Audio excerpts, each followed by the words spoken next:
What's going on, fam? Welcome to episode what, 4? Sheesh, we're flying through. I'm super hyped about this one because the first few was just me and Cade talking back and forth to ourselves. And for our very first one, we're actually having someone that we can actually interview. We brought you guys an absolute legend in the game. So I'm hyped. I'm excited. We got Mike Nav in the building. Excited for you, bro. Good, boys. Let's get it. Excited to have a conversation with you, bro.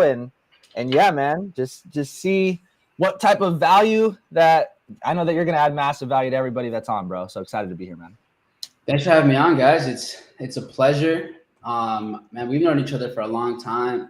I'm getting to know, Cade here the last, I think, 6 months or so.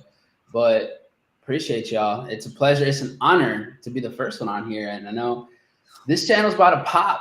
It's about to go crazy. You both are just like really cool, chill people with just the best intentions. So I know it's about to be fun, and it's about to pop off. So it's an honor. I want to be back when it's really bumping. So y'all better invite me back.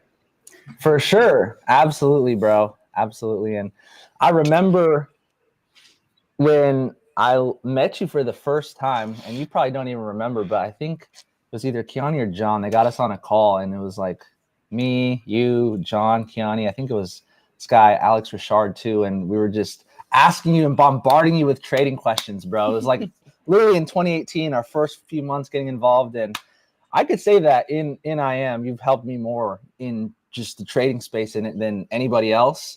And I think, yeah, man. And that says a lot because I've been watching a ton of people on Go Live, bro. Yeah. So, every time I get someone started, I'm like, yo, like, hop on this, just do this an hour a day, like hop on this live session, you're good. That's it, bro. So yeah, bro, excited to get everything rolling. I think the best way to start this off would be there's a couple people that maybe never heard from you at all before, and I'd love for you to just share a little bit about your background, your story, where you're from, what you were doing before getting involved in the trading space, what you've been able to accomplish, and yeah, just a little bit about your story really quick. Cool, man. I mean, Mike Nav here, born in the U.S., in a small city in Illinois near Chicago. My parents, honestly, I feel like their story is a lot better than mine, but they came here from El Salvador. They kind of escaped towards the end of like what you would call almost like a civil war that was going on over there. Let me know if you guys hear me. Audio is good, but yeah, they ended up meeting here in Illinois. So the way they got together was kind of a Cinderella story. Funny enough, like my mom was gonna actually leave Illinois, and this is a story that he tells now. But my dad's like, yeah, like I couldn't really let her leave, so I got her pregnant, and that's how you got here. So I was like, sick, let's do it. Like, thank you. And yeah, man, that's really how it came to be. And since then, like they just been grinding, hustling to really give us a good place. And honestly, a lot of my values and my work ethic really come from them. And so I feel like they're a big part of my story just because of the person that I am today is really because they just went through so much shit and they turned it into something beautiful, honestly. But yeah, I mean, we grew up pretty poor up until like 10, 11 years old. And at that point, my life kind of changed a lot because it went from audio's clashing. Yeah, people hear you twice. Oh, they hear me twice. All right, good. All right, well, it looks like I'm gonna plug in here. Are you guys getting audio feedback on your end? No. You think it's because we're live on both? It is maybe because we're live on both. There's no way to mute us on the stream. Let me know if anyone says anything now that this is on, because there's a chance that we now are doubled because we also have the stream going behind us, and if we do, then we're screwed. No, worst case, we'll just go. We'll take the live off IG and then we'll just run it up only on here. All right, cool. Let me know if it's better now. It's the same for us. All right. Cool. I guess I can hear behind. Like, I think Nance will give me feedback here in a little bit. It sounds better now. It's better now? All right, perfect. Cool. So yeah, man, I mean, with that being said, guys, like, basically where I left off was, grew up relatively like, I wasn't starving, but, we just weren't doing too great. And then just my parents kept kind of scaling their process in their life, got smarter with money. And then we kind of had a catalyst moment where our neighbor's home got like shot up, like just blasted. It was crazy. Middle of the night type of situation. And then my parents were just like, all right, we're moving. And then we went from like the hood to like upper middle class suburbia overnight. And it was just like such a culture shock at like 11, 12 years old. All of a sudden I go from like wearing like South Pole, like I was just like this stereotypical Hispanic kid. Like you just couldn't have done it differently, And then I go to high school or actually middle school where it's 98% white people who have like cars. Everyone has a profession. People have manners. It was crazy. Like it was such a culture shock. Like I was like, what just happened? Like what the fuck is this? But it was really cool because those were like my formative years, and like overnight I went from just like looking at life very different, money very different, paths of life really different. My best friend at the time when I was in elementary school, now he's been to jail like 9 times, and I successfully have not been there yet. So like the path has split very differently, and so to me, I really feel like that was kind of a big change for me in the beginning because like so many paradigms shifted even at like 12, 11 years old.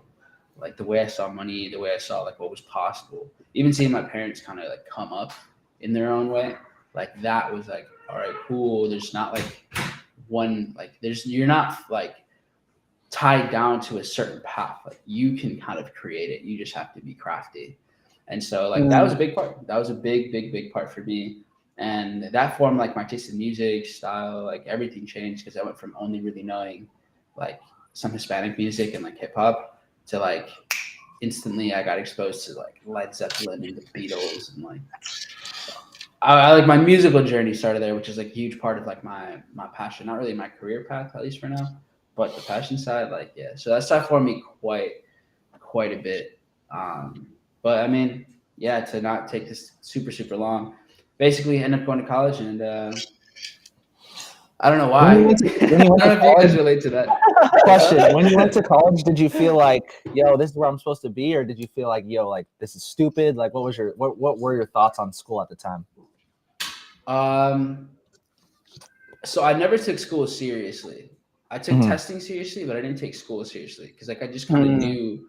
I learned eventually like if I had AP tests, then I would get credits at college. And so I was like, all right, sick. That means that I have to pay less. So I literally like my sophomore year, somehow someone told me like, yo, like AP credits count for college. And I'm like, yo, what's that? And then I was like, bet I'll do all of them. so I went and just did it all. I think I did like 11 AP classes or something like that at the time.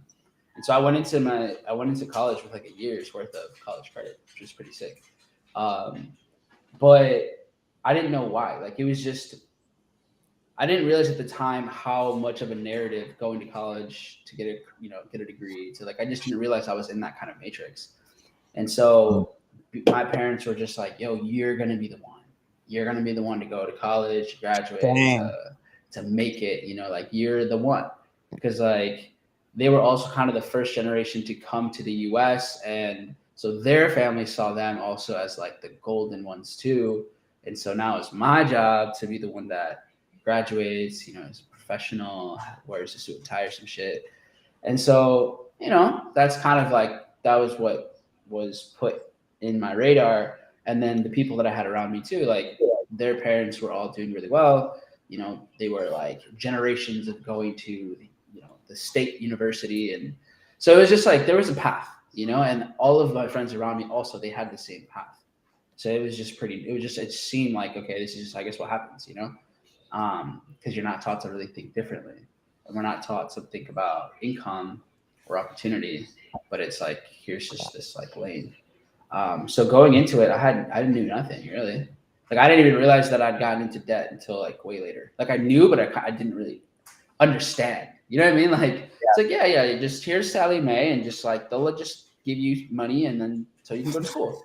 There's a lot of people that are getting into tons and tons and tons of debt, and they don't even realize like what they're doing. And yeah, like I felt that. That was me, man. I got myself into a good amount of debt too, and I didn't realize what I did until years later. So I feel that. It's so funny and it sucks, but like I would have considered myself a smart person. Like and then looking at it now, I'm like, dude, you're an idiot. Like, bro, like what, dude? You didn't read this thing? Like you didn't like interest rates, like nothing. Like you just like yeah. Let me just get. I feel like you have to be in the game for a while before you understand anything. Like I had to go and like fail a few times with like credit cards to even understand what it meant to like have credit card debt. I didn't even know what it meant, and like I had one perspective, which was my dad's, which is like this is what debt is. And then I got into business. He's not in business, so I'm like, bro. No, it's not. I'm like, it's not. Yeah. It doesn't have to be. I was like, it might just be this. And he was like, I guess. He was like, but I don't look at it like that. And I'm like, that's because like you're not in the game in this exact way. And that's the best part about entrepreneurship is there's 16 billion different ways to do it, you know?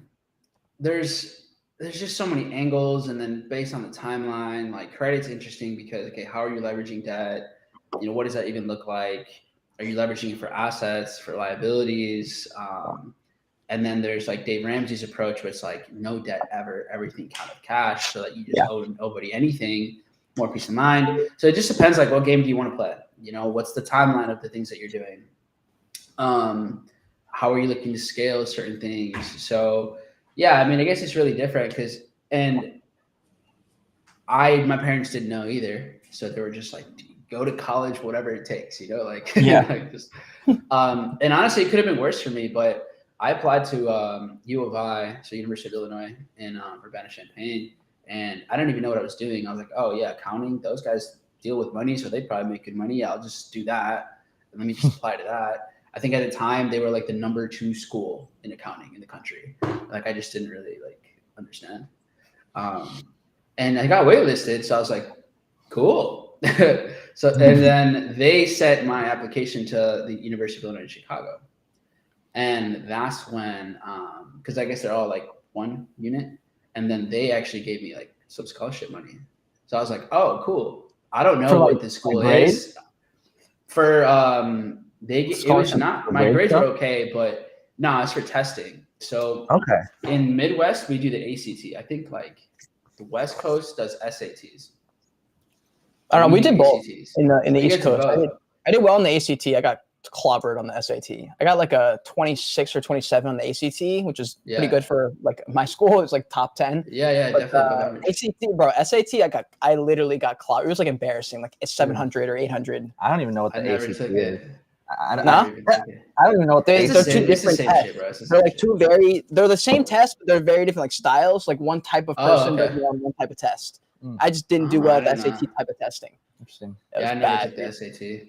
ACTs, well, that's why I got into some schools. Like my grades were okay, but the ACT I got a 35. So I was like one off the perfect score. So that 35, bro, that's what helped me out. That was like, all right, cool. This guy clearly doesn't take homework seriously, but at least he's relatively smart.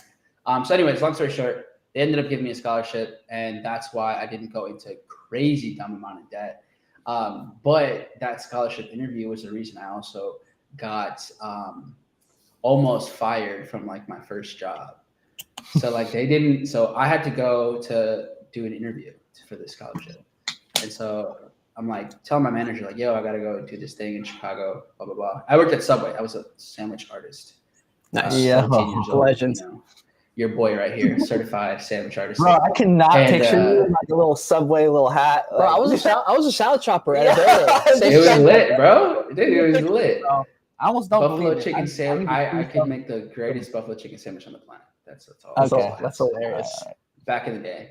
But anyways, long story short, like I go and then it goes way longer than it's supposed to. So I text, one of the girls that worked there, like, yo, can you cover my shift? Cool, got it done. And we had just gotten new management. So I go back to work like a couple of days later, and I'm like crossed off the schedule. Not like just like I'm like Sharpied out with anger. You know, I'm like, yo, what's going on here? And I'm like, so I called the manager. I'm like, yo, like, why am I off the schedule? What's going on? And they're like, oh, well, you know, you were too busy partying in Chicago, blah blah blah. You know, a couple of days ago. So we figured you didn't take this job seriously. And I was like, what are you talking about, dude? Like, I literally, like, I was getting a fucking scholarship, homie. Like, what? Like, what's your deal? And so they're like, yeah, okay, prove it. And I'm like, what's this animosity? Like, what's going on here? So I send, you know, my email threads. I print them out. I leave it on the desk. At that point, I'm over it because my homie worked at a country club, and because his parents like they go there, and he's like, I got you on the job, bro. They pay better here, anyways, and you meet cool people. And I'm like, rich people, yeah. Let me go where they're at. Like that's definitely a better move than Subway. So I had my exit strategy already set up. So I bring it in. I bring in like 15 papers with email threads and like all that stuff. And that day, because that was going to be my last day. Like I didn't go there for redemption. I went there for revenge. This guy. And and that day, I gave away every single sandwich for free. What? So I called everybody. Sandwich giveaway. Really funny. No, I should have done that. I'm a Subway Santa, baby. And that was it. Like that was like, all right, fuck you guys. Like you guys suck. So I was just like hooking up everybody. Random people coming in. They were like, nah, it's on the house. And they're like, what? I'm like, yo, that is insane. I think we're past that statute limitation, so I think I'm good. You know. But there's a story I have to share from college one day that I can't share yet, but I'll share it one day when I know I won't get like arrested for it. Oh my god! Yeah, yo, it's like a story like funny. that. It's like similar to that, like in that nature. You know, that's hilarious, Mike. Nah, that's so funny, bro. But that was my exit. That was my exit to Subway, and then that. But that started the scaling of jobs because that's when I was like, all right, hold on, let me go keep looking for things that make me more per hour. So like from then on, going into college, like I didn't really stay still at one place. Like I was probably going from job to job every like 3 to 6 months. Because I'd constantly look for something that was paying me more. Because and also I was paying for all my college and my apartment and all this stuff out there. So I was like, dude, I got to make more money. Do you have any kind of budgeting? Like, were you paying attention to budgeting at all? Like to pay off all those things while also making money like, were you investing in yourself during that time or were you just paying off stuff? I was more paying stuff off. Like I mean, this is 2013, right? Like now 2013 is when I graduated. And so, because the entrepreneurial journey starts there. Like it really starts during this time. Also, like my senior year of high school, I started to like low key, you know, like dish out some medicinal herbs. So like, just, like you know, and so it was chill. Like it wasn't anything serious. I wasn't, you know, on some big scale, but it was more just like kind of like to smoke for free, skate for free. Like, that was what mattered more to me was just skateboarding and just like being with the homies. Like it wasn't really like this massive goal of creating generational wealth and, you know, having time freedom. At that point, at 17, 18 years old, I was like, let's party, you know, and which is cool. It is what it is. So at that point in time, there was, what was it? I was looking to kind of just pay off my stuff. And I had never really even had like up to $1,000 in my savings account. Like I was just like grinding it out to just pay off debt and then just escape and go to college and pay for alcohol somehow, you know? So that was kind of the beginning of it. And it wasn't until my junior year where I was working for Red Bull, which was sick, super sick. And then, I was just helping out with like logistics with, you know how you have like I don't know if they still do this, but they have like the Red Bull girls with like go around, give stuff out. You were a Red Bull girl? So I was a Red Bull girl, you know? So the first Red Bull girl. We won't go into that rabbit hole. Me and your thumbnail. So yeah, I went and did that. So I was like going with them, learning the logistics, choosing out like, okay, where are the best places that like everyone needs to go. So it was amazing because when I started trading in 2015, I had unlimited Red Bull, like unlimited. Oh no. So like I was just cracked out for like 18 months straight, dude. Like it was nuts. 2015 to 2018 was just like summer 2017. It was just like Red Bull was coursing through my veins. Bro, this is the move. An energy drink sponsor is the move for any kind of content. It's got to be the first 100%. Right now, we're like, I just copped an Alani right here. So we'll see. We'll see. This is, and you guys got Ghost over there. So I got Ghost. I normally go but you're a Celsius guy. Oh, I'm a big Celsius guy and a Ghost guy. I think they're both pretty fire. Honestly, I like Bang's good, Rain's good. They all taste the same. I just like Ghost and Celsius for some reason. I'm like a pre-workout mostly type, but I'm like, you know what? Let me get juiced up for this one. Let me get fucking lit here. But where was I? I don't even know, man. But you were talking about how Red Bull for 18 months straight you were on. Oh yeah. Right. So how did like the next kind of phase in entrepreneurship really happen for me outside of just like, smoking for free and stuff? Like it was really more when I went to the military, because my junior year, I was just like exhausted of working 50, 60 hours a week, doing school full time. Like it was just crushing my just energy. And I was also bored out of my mind. So I was just like, I just need to do something different. When you have like stagnancy in your life, but you kind of can't create clarity. It's just, you're just like, what needs to happen? It's like, what's next? I don't even know. And so I was like, okay, what would I never do? Like, what would I never do? What would be the most outlandish thing for me, Mike Navarrete, to do? At that time, bro, I had experimented already with a lot of like psychedelics. I had, just questioned my life a lot. And I was like, what's the most random but responsible thing I can do instead of being a degenerate? What could I do? And I'm like, I'll join the fucking military. That's a great idea. So like, here I am, very spiritual person, like super active, like, I'm a very like intentional, peaceful person. And then all of a sudden I'm like, guys, I'm with my homies and I'm like, I think I'm going to join the Air Force. And they're like, what? What are you talking about, dude? What are you talking about? And I'm like, yeah, I mean, it makes sense. Like they'll pay for your school and all this stuff. So I got recruited, straight up got recruited into the Air Force, did the testing for that. And then they were really pitching me to like defuse bombs. I forgot what that's called. No way. Because of like your expertise in logistics? Like what do you mean? Being a degenerate. My degenerate expertise. No. You take a test, like it's called the ASVAB, and then based on how you do, it opens up a lot of jobs. And at the time, I guess they needed like, what's that role called? I forgot what it's called, but it's like a certain position, and it pays out fat too. Like it's a fat bonus, bro. Like I think it was like 25K bonus off the rip, and then you get another one over time. So at the time, I'm like, wait, 25, bro. Wait, hold up, 25K. And then I'm like, but bombs, 25K, but bombs. Yeah.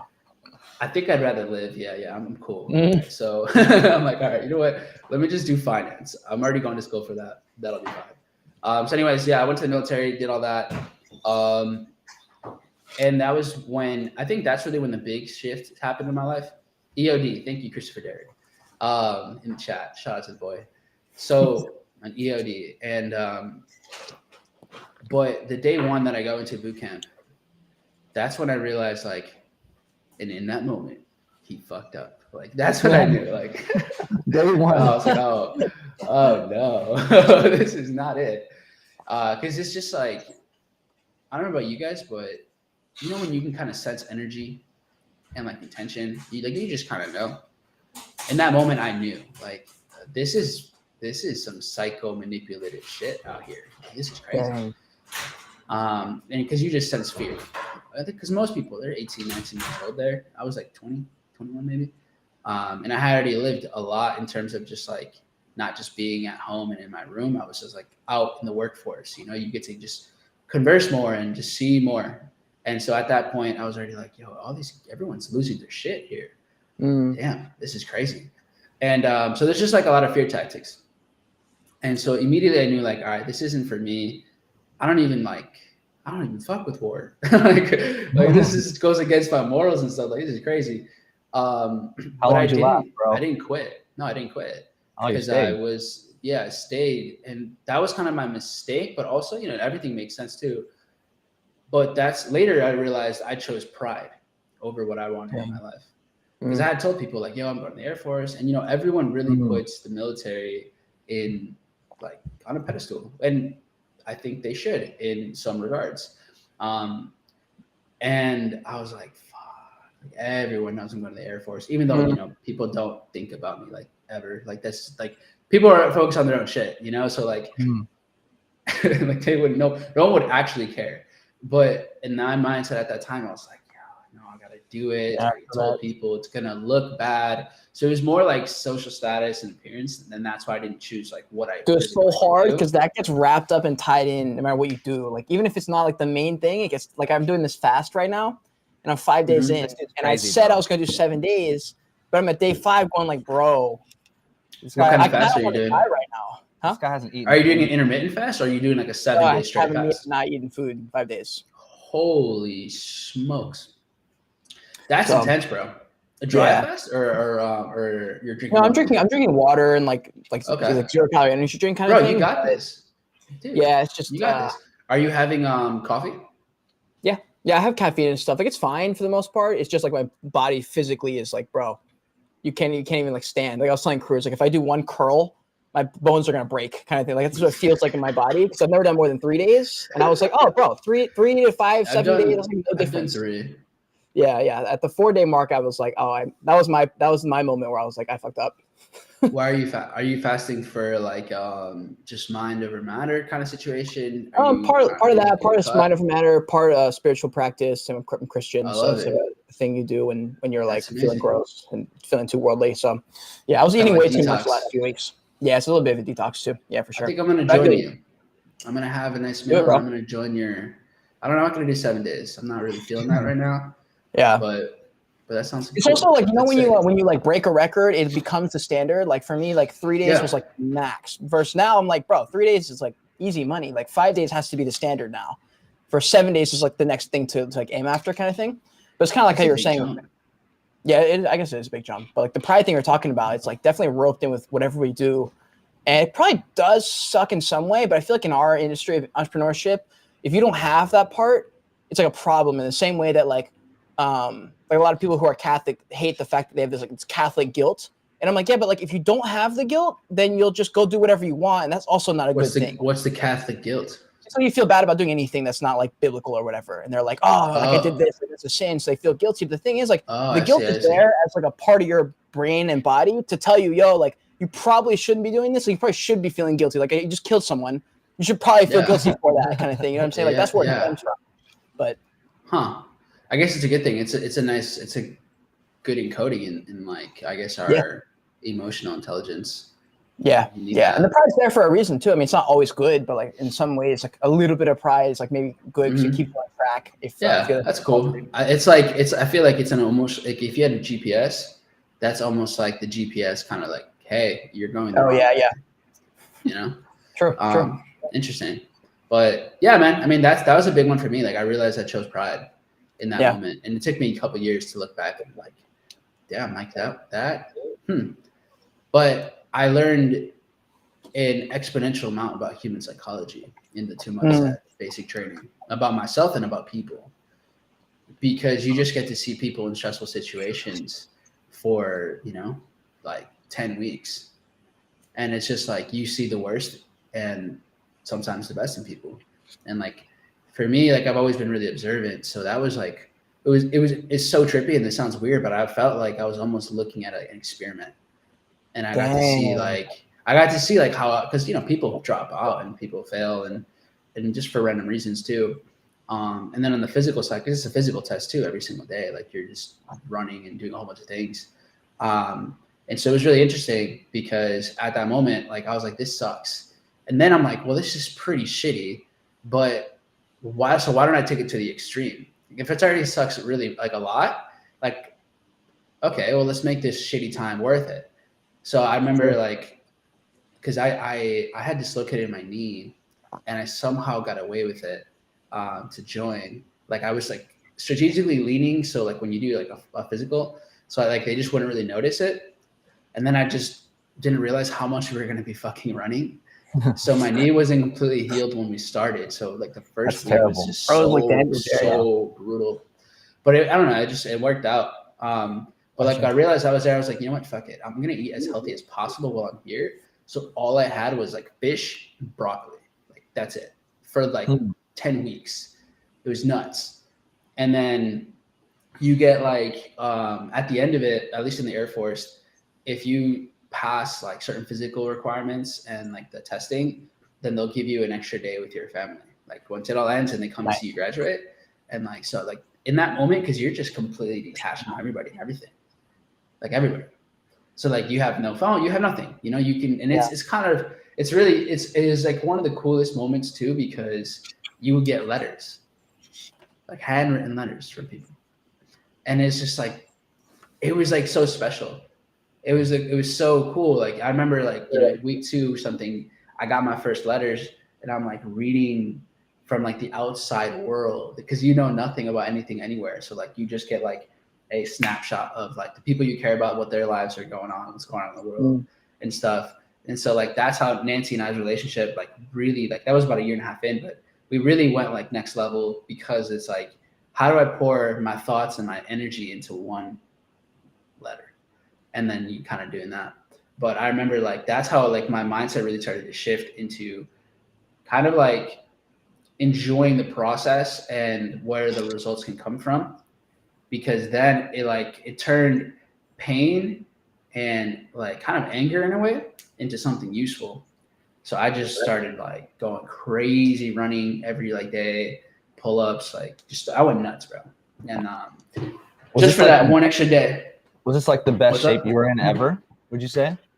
I'd say no, actually. Like in terms of conditioning and physique, maybe, but I lost a lot of muscle. Like in basic, you lose a lot. Because at the time, like dude, I was pretty fucking shredded. Like that was going into it. I was in peak, at least physique muscle wise. I was probably sitting at like 12% body fat, and then. But strength wise, like I was crazy. I haven't actually. I'm stronger now, but I'm no way in the same physique as in college. But that's it. Like right now, I'm back on that like 100%. I think I've dropped like 40 pounds this year. Yeah, like 40. Whoa. Good job, dude. Yeah, dude, that's awesome, man. Yeah, we're still going. Entrepreneurship, bro. Like it's interesting because I was still going to the gym. I'd say like basically the same frequency every day. I almost never miss. But what you do in the gym and how you do the gym is very different. Like very different. Like there's working out and there's going to the gym. And during a lot of, I said the last like 3 years, like on my real like big run to like try to like get money and, you know, become successful, I was going to the gym, but I wasn't like intense, you know, there was no sweat. There was just no, and I remember I was in Puerto Rico and I had just finished the gym, and this girl on the team, she was like really, really good shape. And she's like, oh, you know, hey, what's up? I'm like, oh, I just got done with the gym. She's like, really? And I was like, yeah. She's like, you're not even sweating. You're not even sweating. She bodied me. She's like, bro, if you're not sweating, you're not working out. Wow. And like she's elite, bro. Like she's in really, really peak shape. And I just remember hearing that, and I was just like, and I was like, yo, thank you.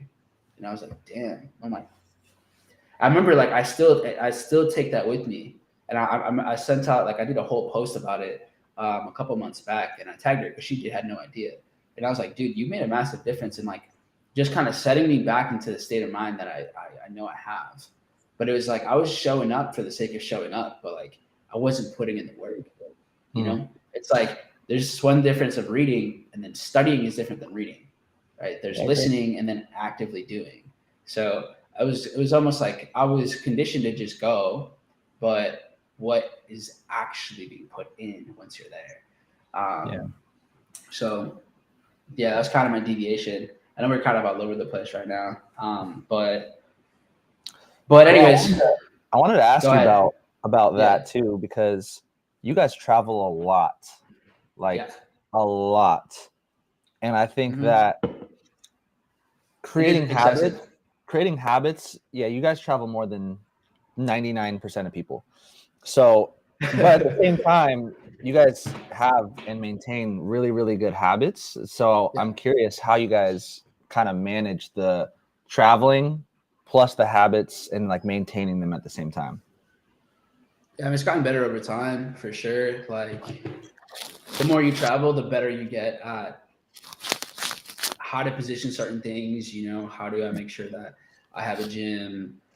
So like, it really comes down to preparation, man. You know, we used to do a lot of Airbnb, but what we realized was okay, Airbnb, you don't always get a gym. You know, you don't always have a facility, and then especially if you're international, sometimes it's a little bit more complicated to get there, depending on what kind of country you're in. It's definitely not going to be possible unless you know go an hour to get to somewhere where you can lift weights. And so sometimes hotels are really it. And there's even a website where it's a website based around the quality of gym that the hotel has. I have to look at it, but I literally found this website where it's like this has the best hotel gyms, and like it's a rating system and everything. And so like I use that a lot honestly now, especially if I'm in Europe or in like South America, because it's a little bit more complex. In the US, it's pretty easy traveling just throughout, because I've had a Planet Fitness membership for like probably like 6 years now as like the backup, just because they're literally everywhere. Dude, PF is a hack. It's a total hack. It's like I've never Panera. been there. It's like the Panera Sip Club. It's just like very like cheap, and it's a good deal. You know, it's like the only thing that for me is the energy at the Planet Fitness. Like when you go there, rarely am I going to see someone that's just inspiring me to go fucking ham. Yeah, it's like yeah, you know, like that's the only thing that I would say is like the culture of Planet Fitness isn't like push your body to the limits and like give it all you got. It's almost like, I'm glad that you're here, pal. Just hop on that elliptical and just start. Okay, buddy. And so like that's kind of the energy that I get. Every once in a while, like, you know, there'll be, and it's not like you can't make it happen. I'm not giving excuses. Like you can, but also like the weights cap out at 75 pounds.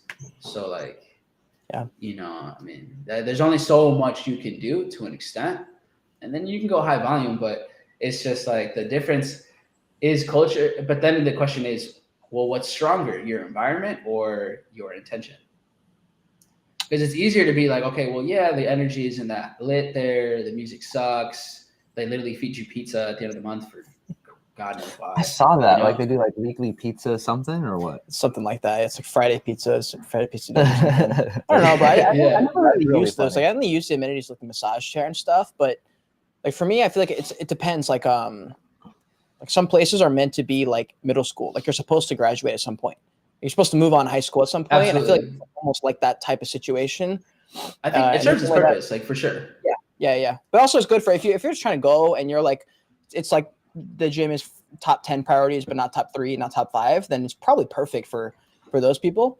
But it is the culture, like, and I don't know if that's been infected through Instagram and people's, you know, everyone knows the culture of PF before they even get in anyway. So you go in with like the idea of what it probably is going to be. And it's very hard to detach from that because I can't help it, even though sometimes I'll walk into PF and be like, oh, this gym is kind of sick at the same time. But then I'm like, but I can't get into it. Like, I just can't get into it. I feel it. Yeah, I agree. I think it's a good baseline. Like if you're starting, great place to go. If it's something that you want to take really serious, again, I think having a culture or an environment, people, whether it's people or a location of high performers, it's one of the best ways to get better. Mm-hmm. So that's not going to be it. Like if you want to go bench 300 pounds, it's not going to be it. Like if that's a goal, if you have a specific goal of like, let me go put up 3 plates and that's what I want to do, it won't be there because 1, the weights don't go that high, but two, doing that. Now there's no limitations. Obviously our limitations really come down to our extent of our imagination, but sure. Yeah. But if you want to, I think just have a more efficient model in anything, it's like, all right, have the right people, have the right place, and then you can have it happen more efficiently for sure. Perfect, bro. Okay. So you told us a lot about like kind of like your upbringing, and then we got into like the Yeah. military, and then after military, Oh, yeah.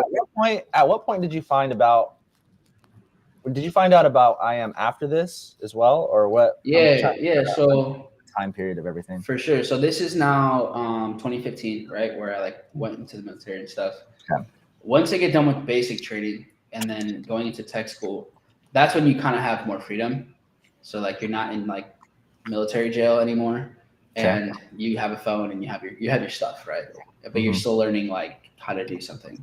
And that's when I started reading more on like business, just like what else is out there. So it was not traditional education, it was just like self-education. Where on And books or like in like online? yeah, it was books. Like natural. I read my whole life. I was always reading. Like Okay. always reading. Like since I was the one where like lights off and then I literally like, blanket. I have to like the flashlight. I was a fucking nerd, bro.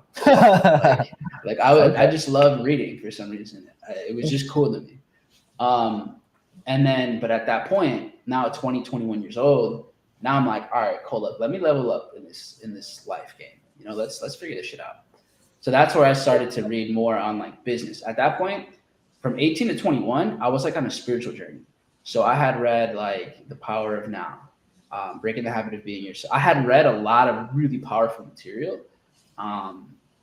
like books like Power versus Force, 7 Spiritual Laws of Success. Yeah. Like at that point, man, like I felt like I knew that there was much more and there was ways to evolve in life, but I didn't have the tactics yet. I didn't have the strategy. I didn't understand leverage. I didn't understand any of these things. So then I'm like, all right, cool. I feel like I got my inner work like enough to evolve on a financial level. True. Let's really learn about money. True. And ironically, I went to college for finance, business, marketing, but you don't learn anything, So during that time, that's when I get into and I find Rich Dad Poor Dad. Rich Dad Poor Dad was one of the easiest reads, but most powerful reads of my life. What year is this? This is 2015. Dude, that's the weirdest thing because I also read Rich Dad Poor Dad in, I think, 2015 at the same time, bro. It's just weird to think that I'm over here reading it and you're also over there reading it. You're here in Seattle or somewhere over here. 5 years behind both of you then. It took me 5 extra years to get to that point. Like 2020 is when I was like, wait a second. Money. Like I was just like COVID happened and I was everyone just tapped into their next level, I guess. And I was just like, yeah. Is there more than like working a job or something? Like how do people do this thing? Like it's expensive. I want more money. Like what the heck? Like crypto? Like, where's that? Oh yeah, no. I'm excited for the crypto part of this conversation. We'll get there. Yeah, but no, that was it. That was a catalyst. And I remember I had read it and it was sick. And I was like, holy shit, like I'm on the wrong side of this game. Dang. Like the whole time. Like it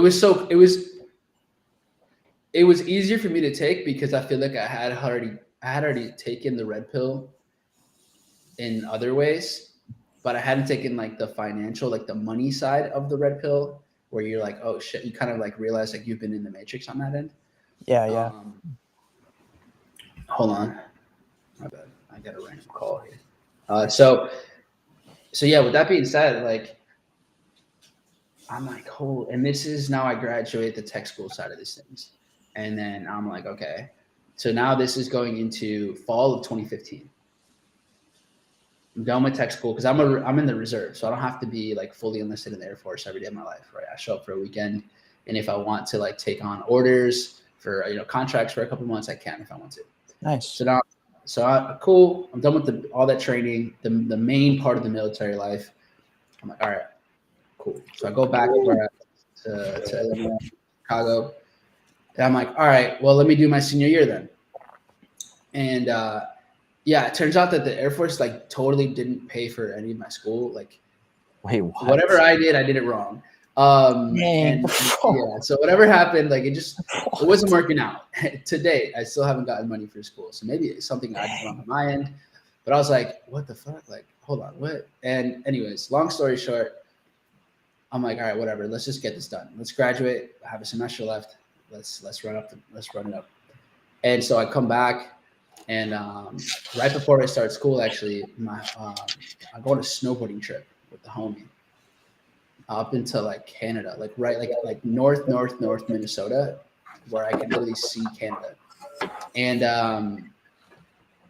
I put on Rich Dad Poor Dad, the audio, and we're listening to it on the drive there and on the drive back. And after that drive, we were both like, dude, we got to be entrepreneurs, man. You know, like we got to figure it out, bro.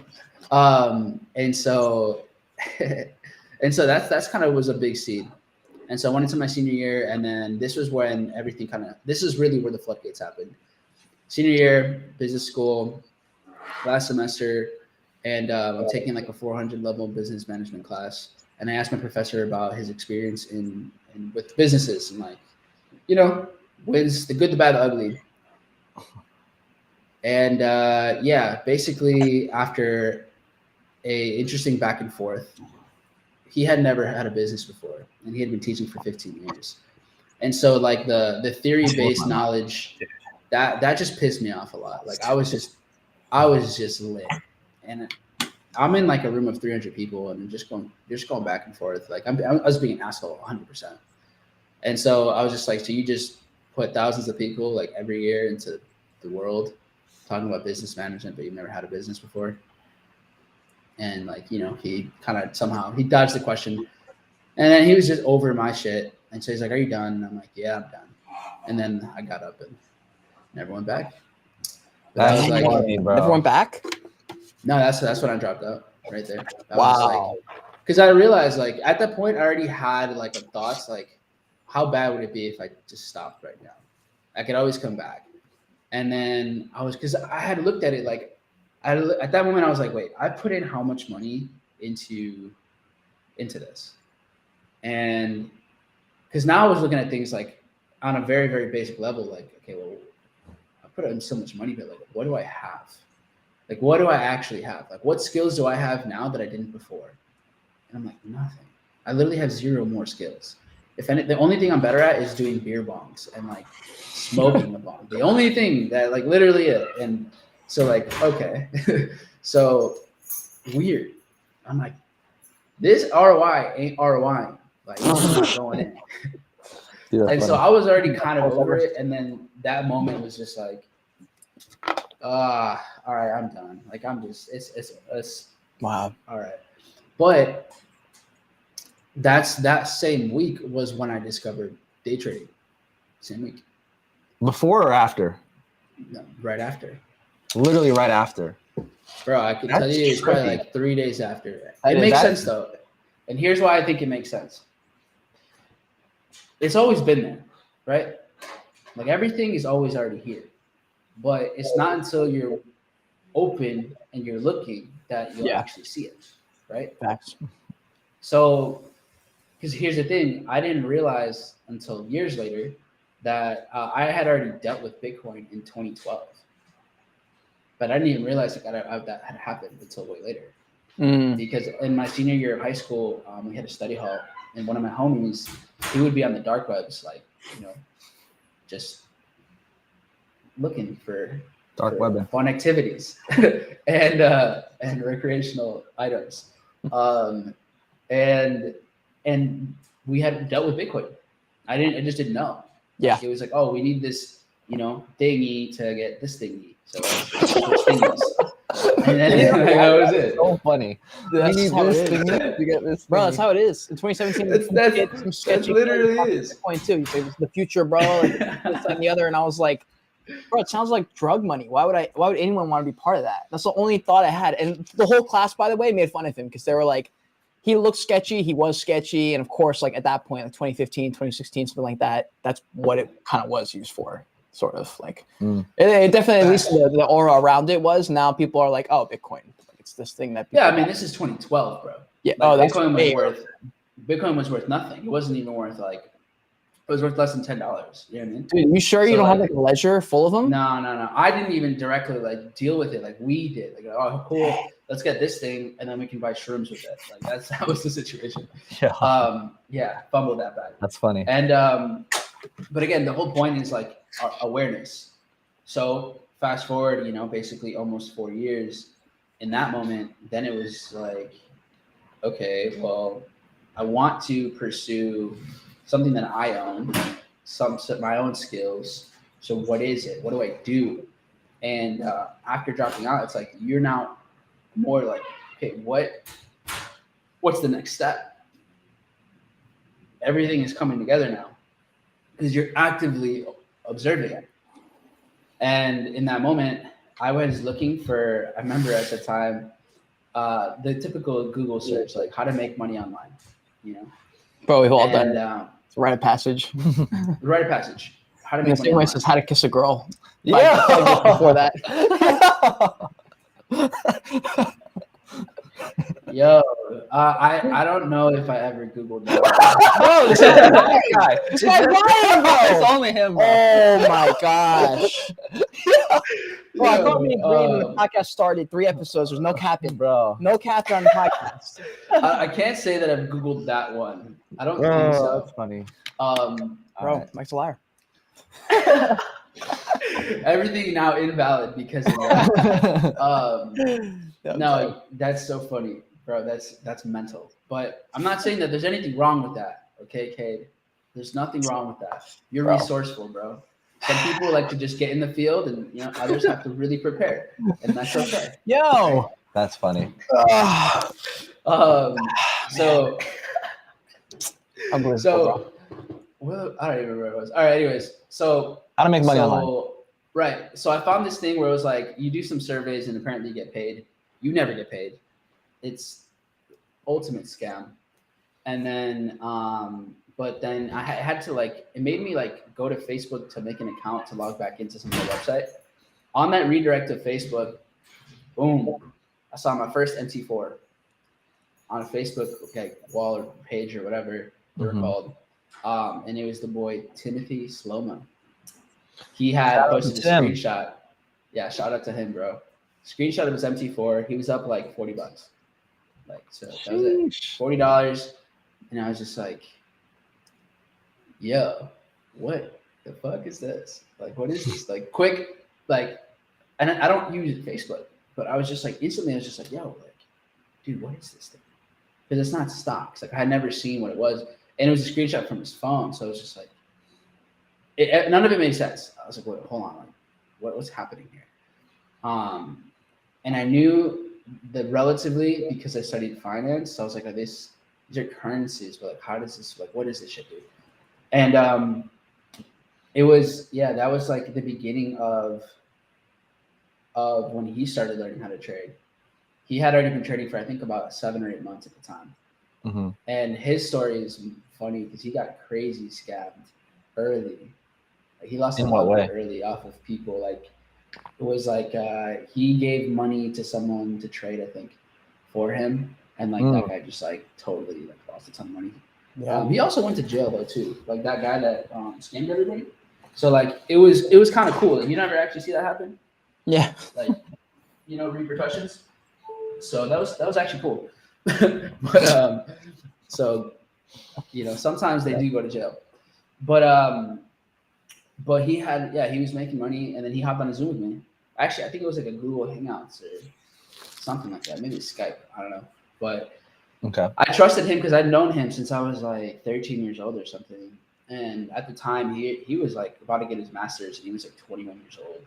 But he was crushing it. He was just on top of he was killing it in life.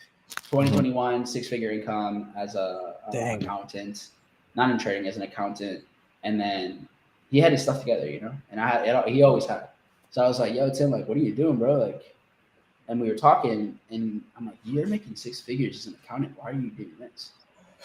And here was one of the biggest lessons. He's like, I'm not. He's like, bro, I've been doing accounting now for I think there's maybe a year, and he's like, and everyone around me is miserable. Wow. Everybody. And he's like, I could be wrong, but I just don't want to be one of them.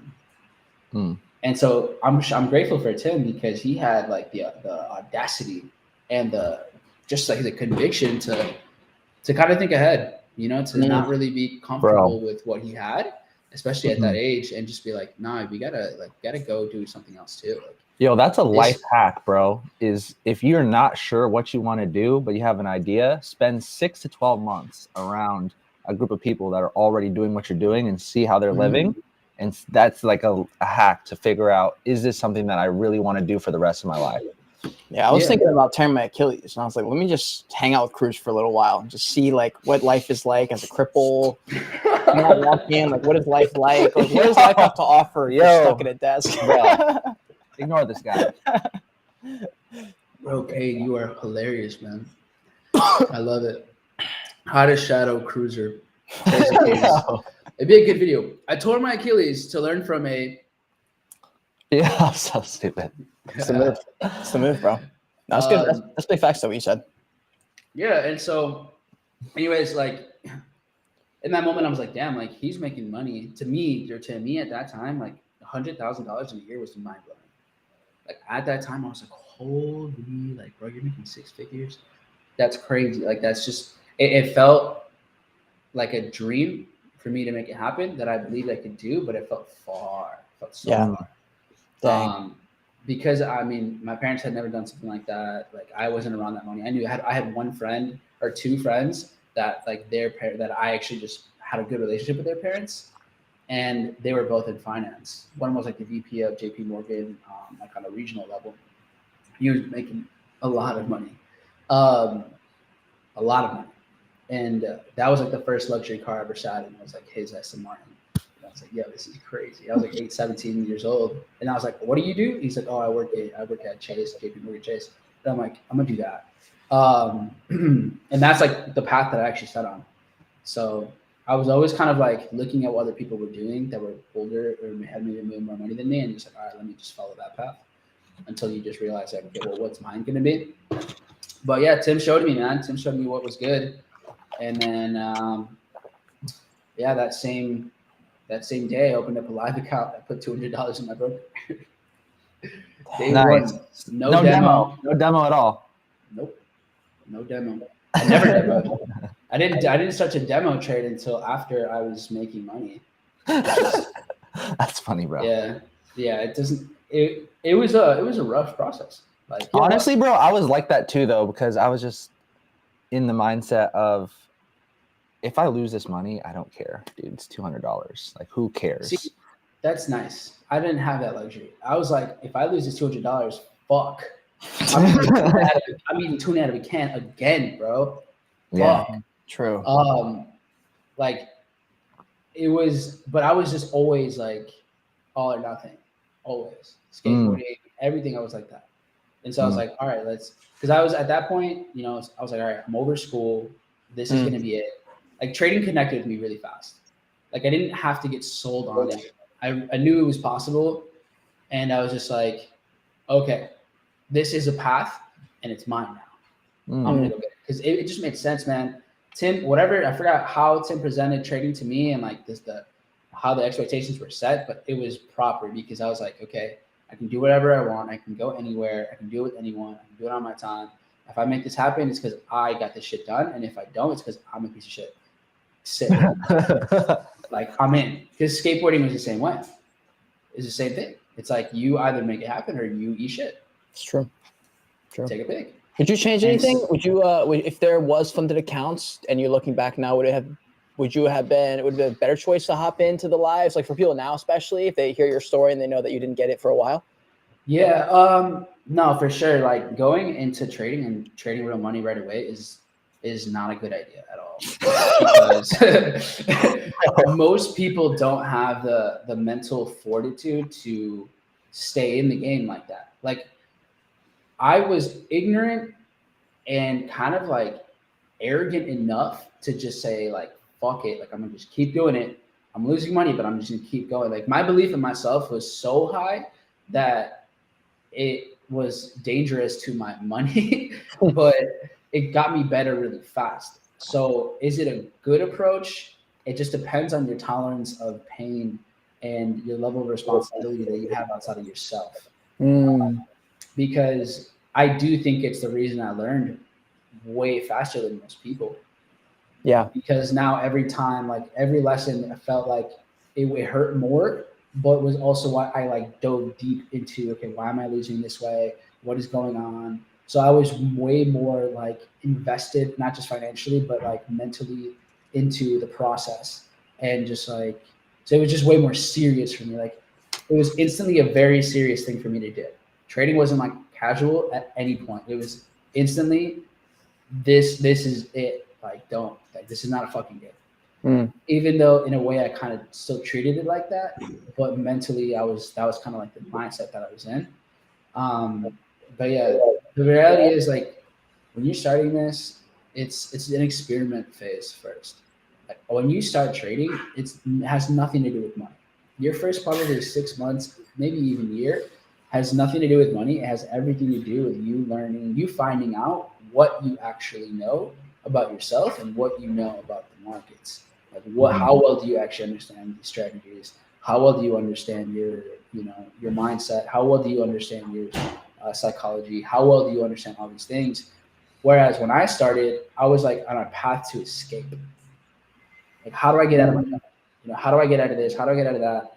Let me like just go and like force life to pay me and give me the life that I think I deserve.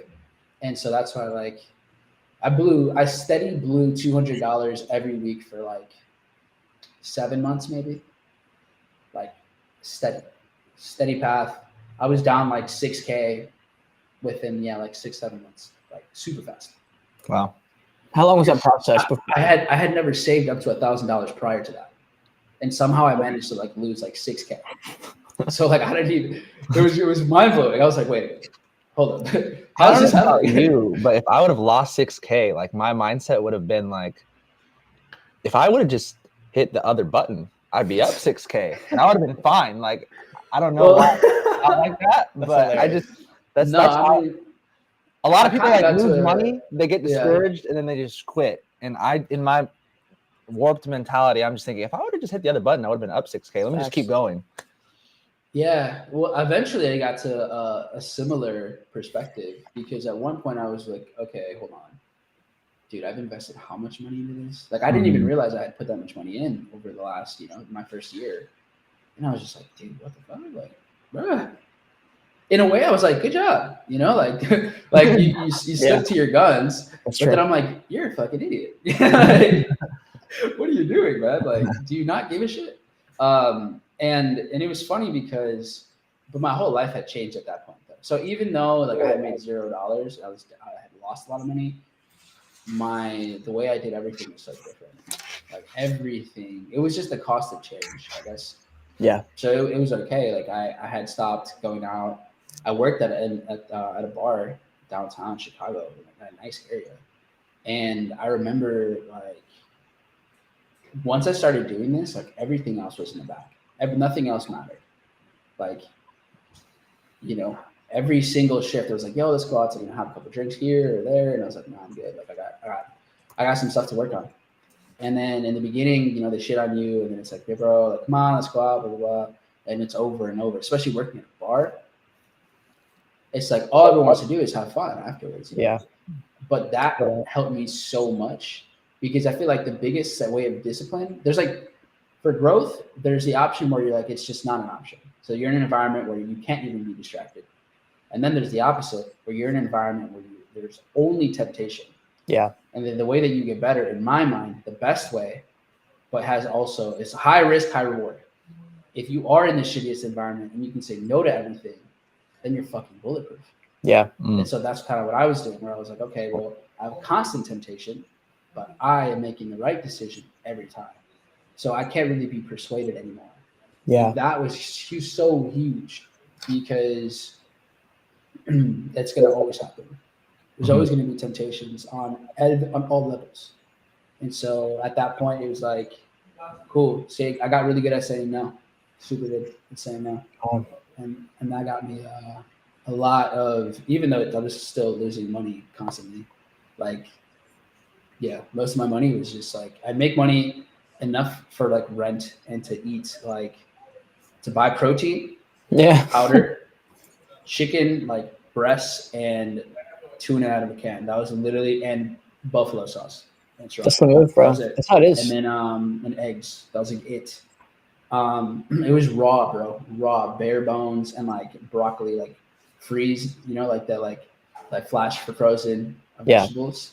So like I was bare bones, man. But I was all it was good. I'm pretty confident that's like for people who have never, if you've only ever been able to keep it a side gig, the difference between those two people are they pretty much spent 90% of their income on that side gig and just took the shot that like maybe this will pay off at some point in the future.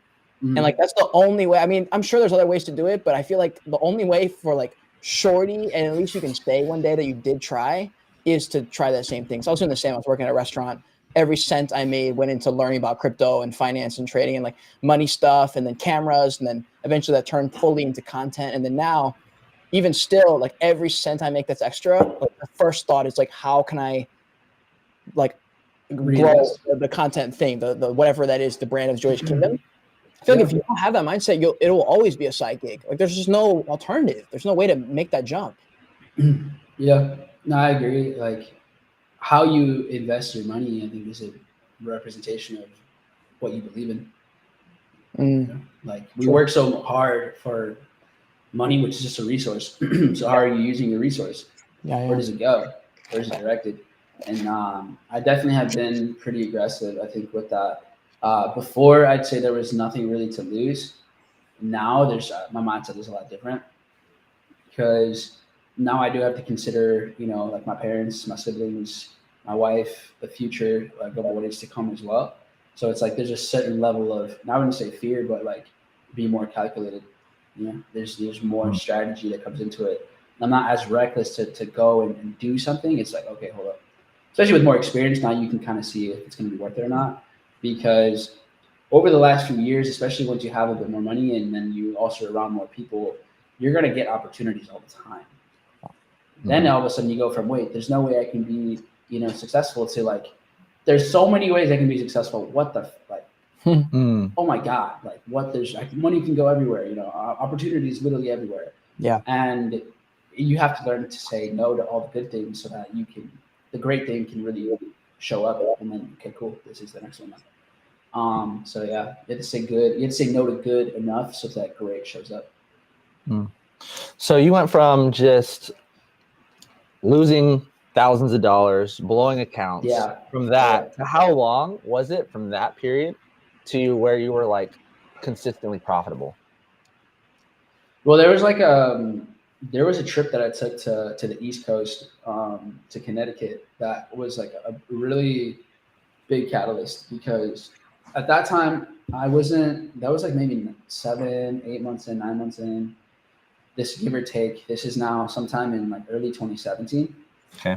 Where at this point I wasn't losing, like I wasn't blowing accounts anymore, but I also didn't have a big account or anything. So yeah, I mean, I had withdrawn a little bit, but nothing too crazy, you know. Just like I bought myself a skateboard, you know, paid for transportation, like just those like those early wins that do mean a lot in the moment, you know. Where you're just like, dude, like this money came from the market, like this came from me.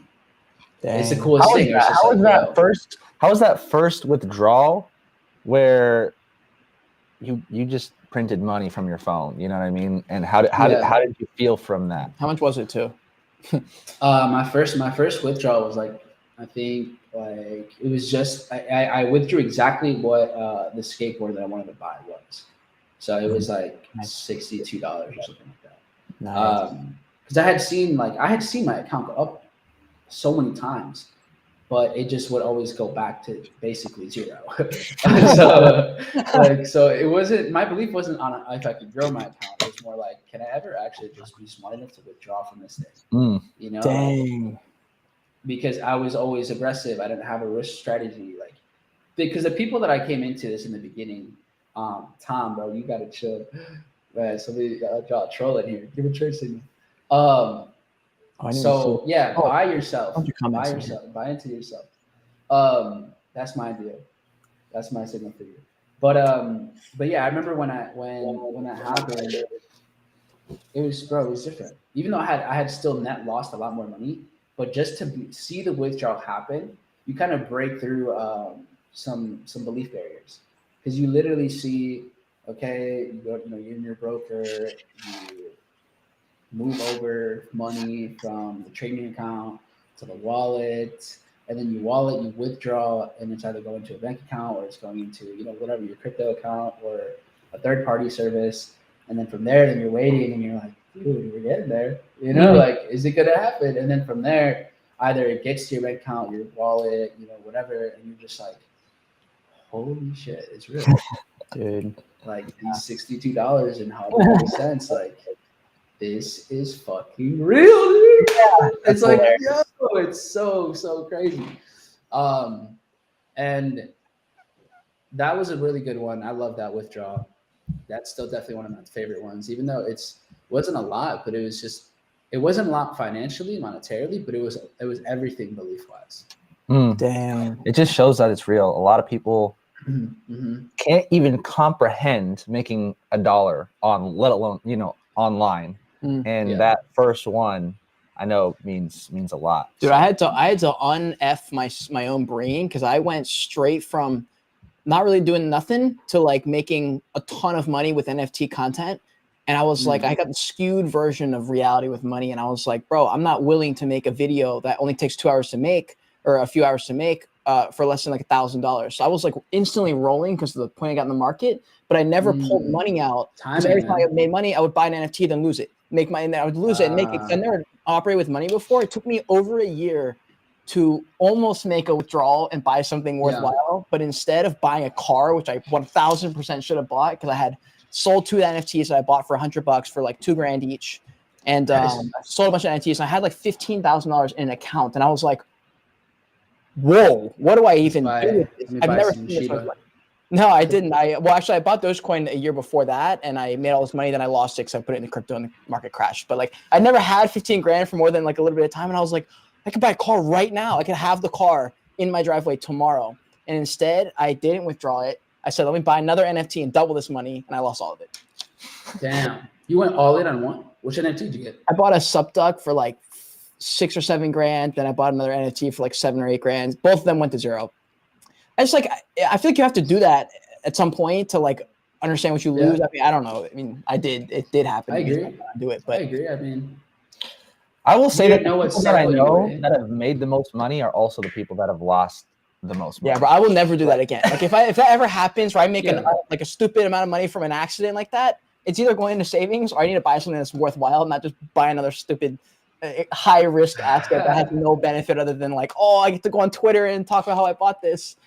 But we do a lot of dumb shit for social status. That's a big one. 100%. That's why NFTs are interesting, because it does put a lot of pressure on that specific like muscle or like that, because it's like, here's how much I'm worth.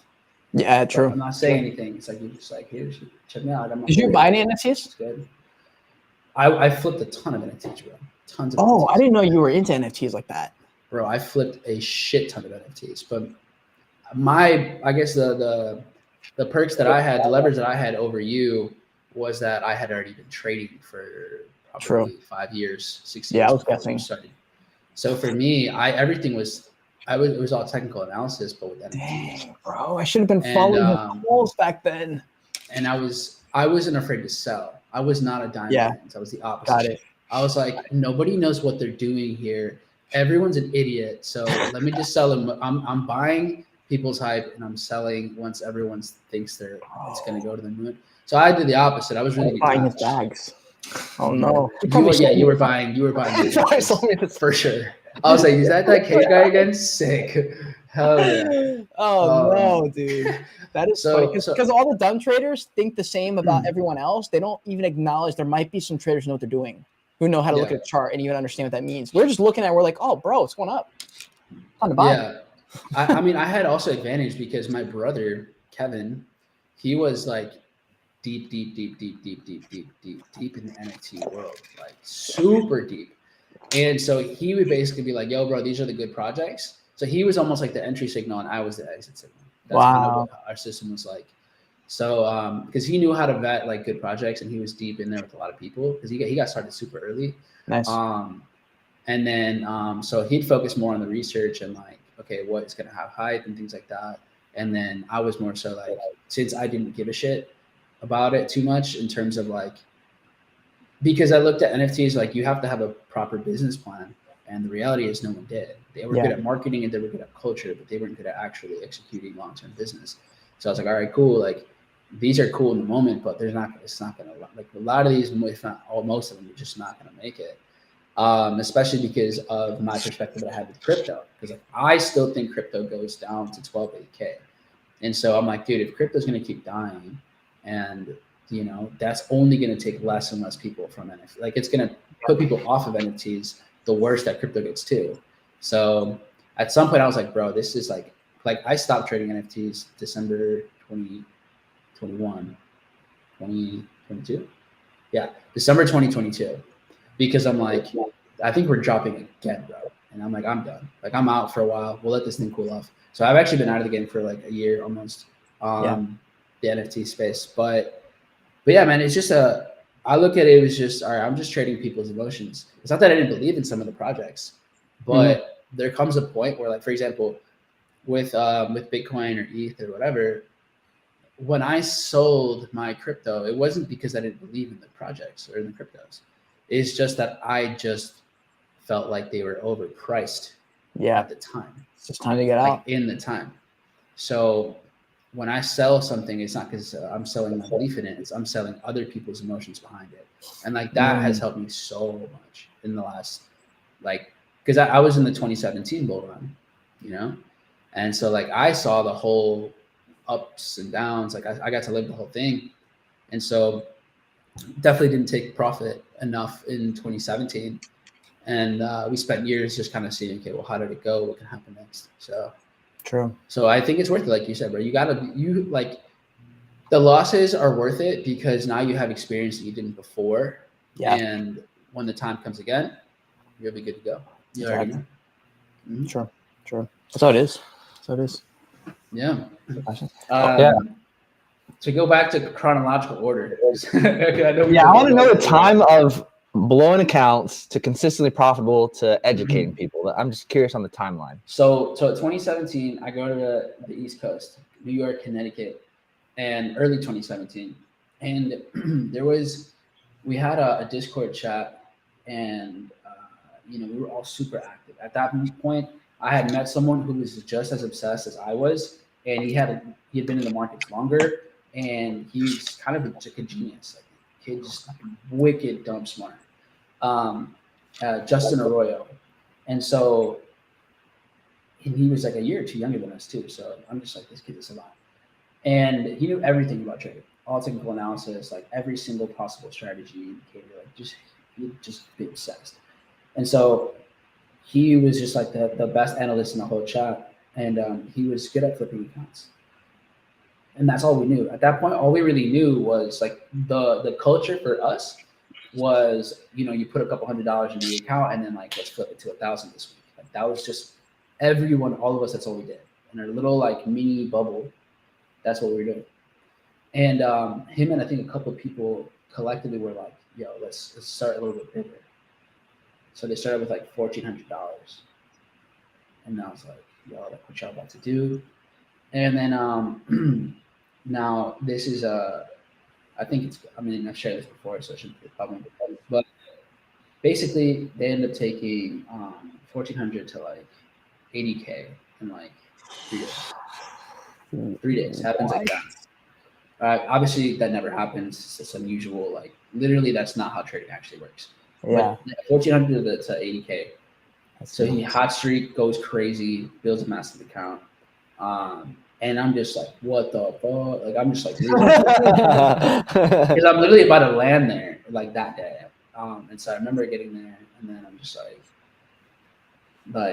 I don't know, like I get there, and then no one was really responsive. So somehow I get to John Woman's house. I get to John's house, and this is like early 2017. And then basically, long story short, I show up, and he's just like, I'm like, yo, where's Justin? Like, this is crazy. What's going on? Like what the, I'm just losing it, and everyone's kind of like not excited anymore, or like stoked, and I'm just like, y'all good? Like, what's up? Blah blah blah. And then basically they're like, yeah, bro, like he lost the account. what do you mean? He's like, yeah, bro. Account's done. Like, what are y'all talking about? And yeah, so he was going for like a gold sell. Oh He man. was just stacking lots, bro. And then he just happened to be like, he just got margin called. And then it went. And then it went. So he got margin called by a very little amount. And then it literally like just like it went his way. Kid is good. Like kid is good. Bro. And then it went his way. Like he was, I think if I remember, and some of these details might be off, but I remember he was going for like a 6-figure trade. He's like, all right, let's go. Like we're at 80 now. Let's take this at $250,000. And it never stops. And then so that was it.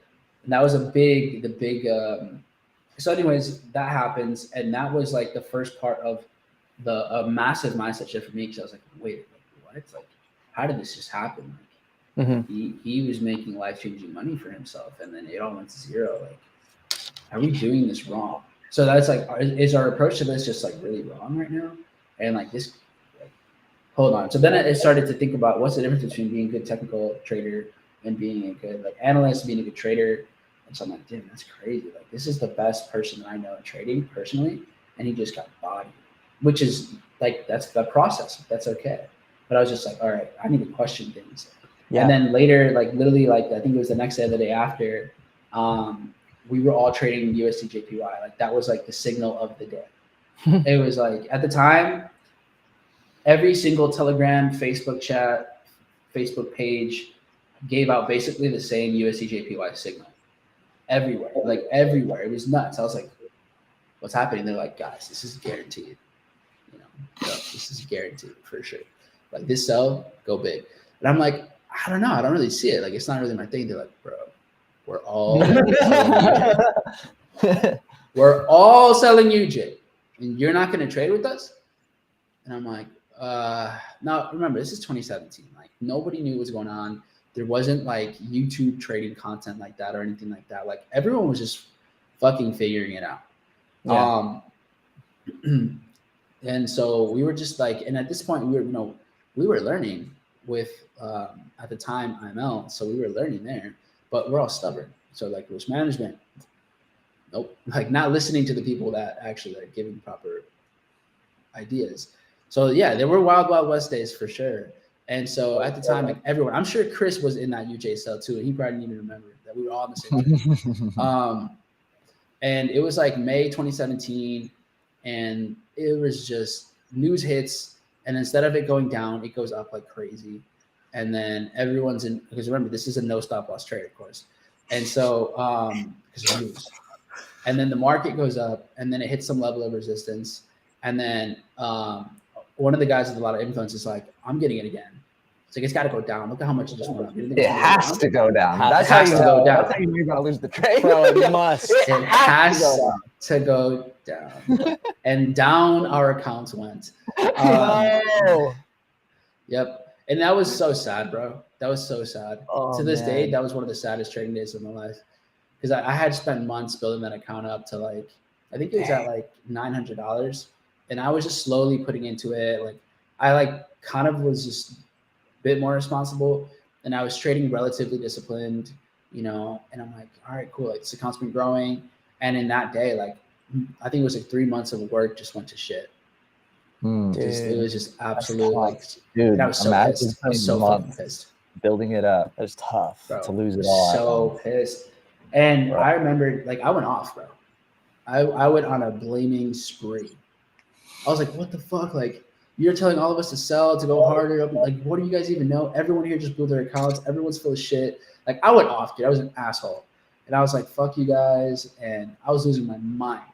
Because I was like, I came here to, like, grow my account and learn more. And, like, all y'all are just gambling just like me. Like, everyone here's stupid.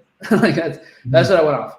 Went off, and then I'm sitting in my corner just pissed, huffing and puffing. Sat there for, like, 2 hours. And then I went and apologized to everyone because I was, you know, like clearly I lost money here that I needed to get back home. I guess. Because I hadn't bought my flight back yet. So I literally had to stay a couple extra days to get paid to then buy my flight to get back. Because again, I was just being reckless, dude. But that night is when when I created a compound interest calculator with deposits in my account. And so that was it. That was the moment, man. This like changed everything because I realized, okay, again, I did the math and I'm like, all right, I've lost like 7K now at this point. And had I just been steady depositing and trading with smaller risk, I would have at least some of this instead of having none of it. Having some of it instead of none of it is better. And even if I wouldn't have been, making money, I still would at least have it. Okay. And so then I'm like, all right, what if I put money in every week and I risk, I think it was like 2% of my account per trade. And then what if I deposit $25 every single, week? And then what if I'm making this percent every week? And so all of a sudden I start seeing projections, which they're never going to be perfect or even close, but I start to kind of see the trajectory. I'm like, all right, well, what if I put in $50 every week and I'm doing, 1% a week or something? So now I'm seeing these numbers and I'm like, this seems way less stressful and way more possible. All right, I think I'm going to do this instead. And so that was kind of like the beginning of an actual plan to grow my account over time. And so that was it, though. That was like the beginning of an actual trading plan.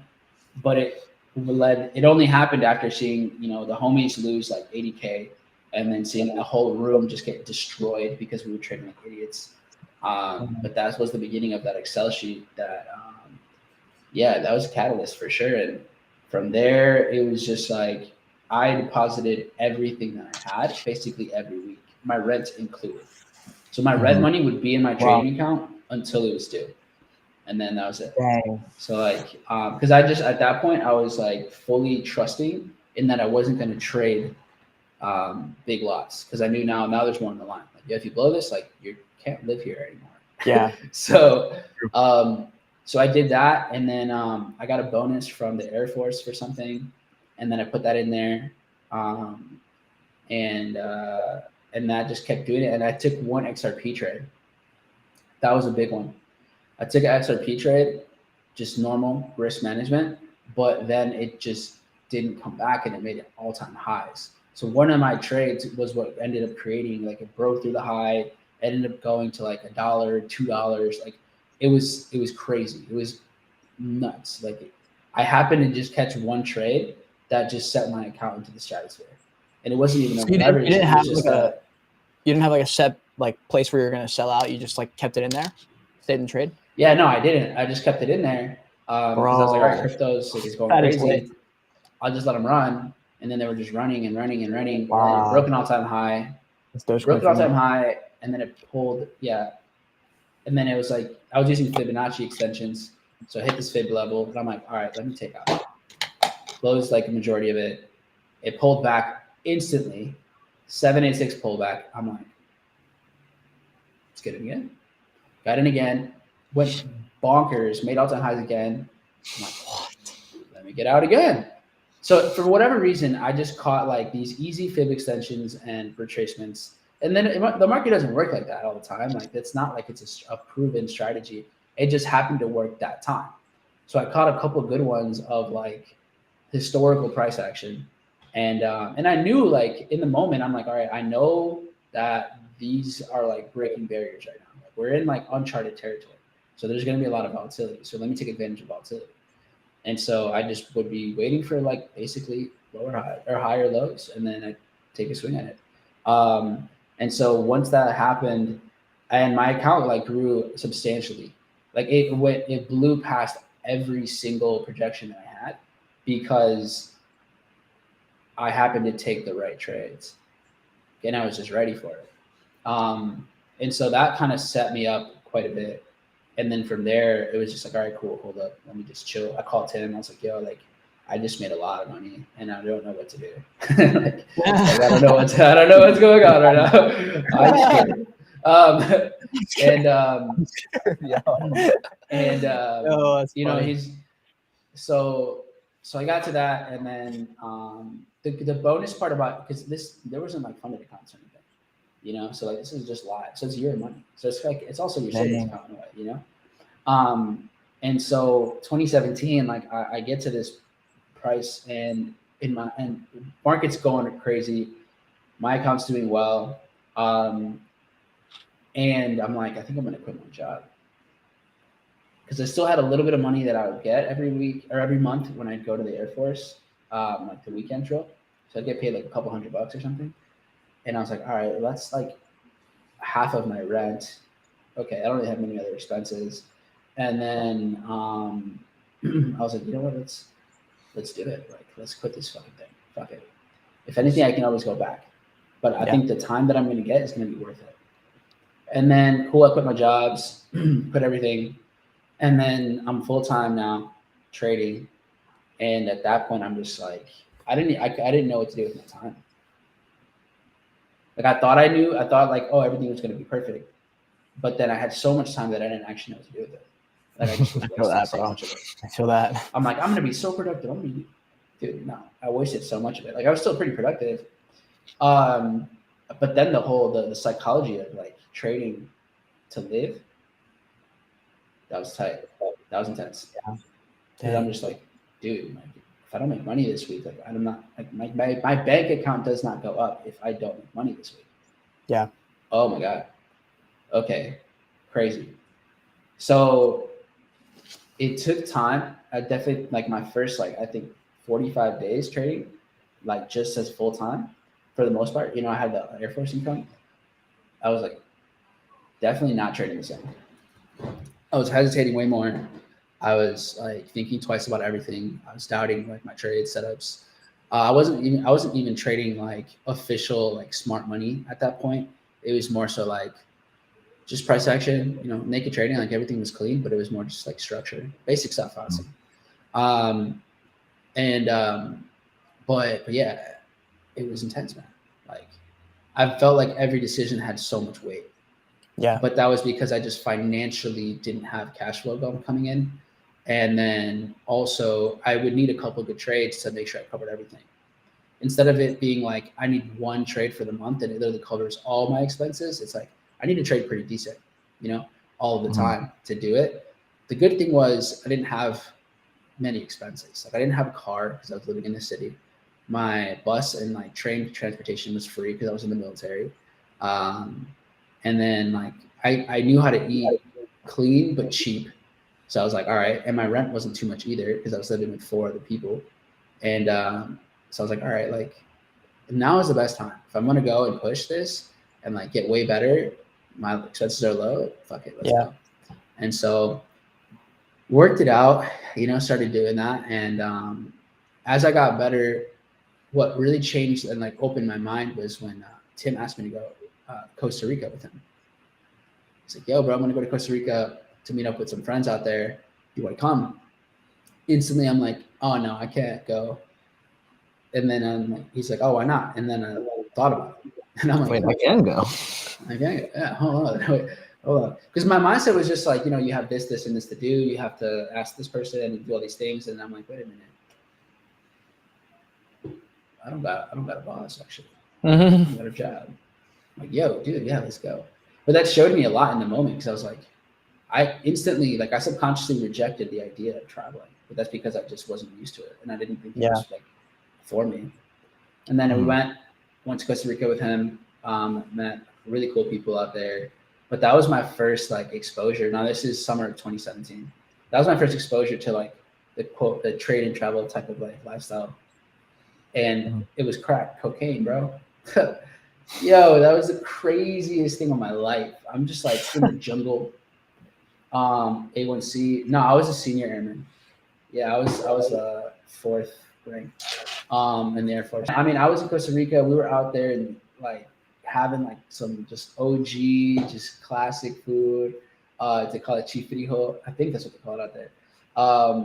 And I remember we went out one night. We got really fucking drunk. And I was at the club. I don't even know what was going on, man. I was rapping with like homeless people or something. Yeah, I remember. Yeah. Tim was telling me, he's like, yo, bro, you were rapping with a homeless guy. I blacked out that night for sure. Dude, but I woke up and he's like, but I was trading while wasted. No way, bro. Yeah. And I woke up and I looked at, bro, it was spotty in my head. It was killing me. But I woke up in the blues, and I'm like, what? Like, I just got paid to party. This is awesome. You know? That's actually Now really I'm funny. 20. I was like 21. No, I was like, no, 22, I think at the time. And so, That's funny. but that was it. That was cool. I was like, wait a minute, I can make money while I'm out of the country. And I'm like, and then I'm looking at all the prices in Costa Rica. And I'm like, bro, how much was food? He's like, bro, he's like, this for your meal? He's like, oh, it's like $3. I was like, Bro, we should yeah, move. how much I'm like, how much do you pay for rent here? And he's like, oh, like 600 for this whole apartment. It was like a 2-bedroom in the city. I was like, dude, I paid for that, and that's my closet. You know, like I got a closet, bro. He's like, what? No, I think it was less actually.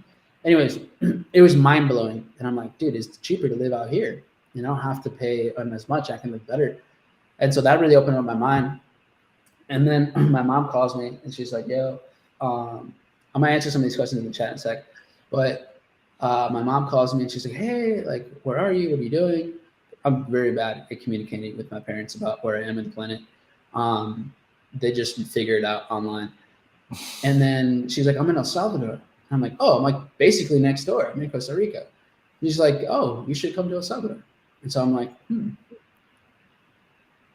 okay. And I was like, all right, let's do it. Costa Rica. How long were you in Costa Rica? Like a week. I think it was like a week. Okay. The reason why I asked is because I feel like when I hopped on the first call with you ever, I feel like you were in Costa Rica. At this time? It was around 2017, 2018. Yeah, it might have been. Wow. Might have been. Yeah, I was there for, I think a week. Where were you at, like, net worth wise? Do you remember, like, around? Like, were you, like, kind of balling out, like you had money, or were you still, like, okay. No, I wasn't balling out. That night was when I made a good amount to, like, I was like, yo, like, drinks on me, you know, drinks on me tonight. Like, let's go. But that was like one of those first ones. Just drinks for 85 cents.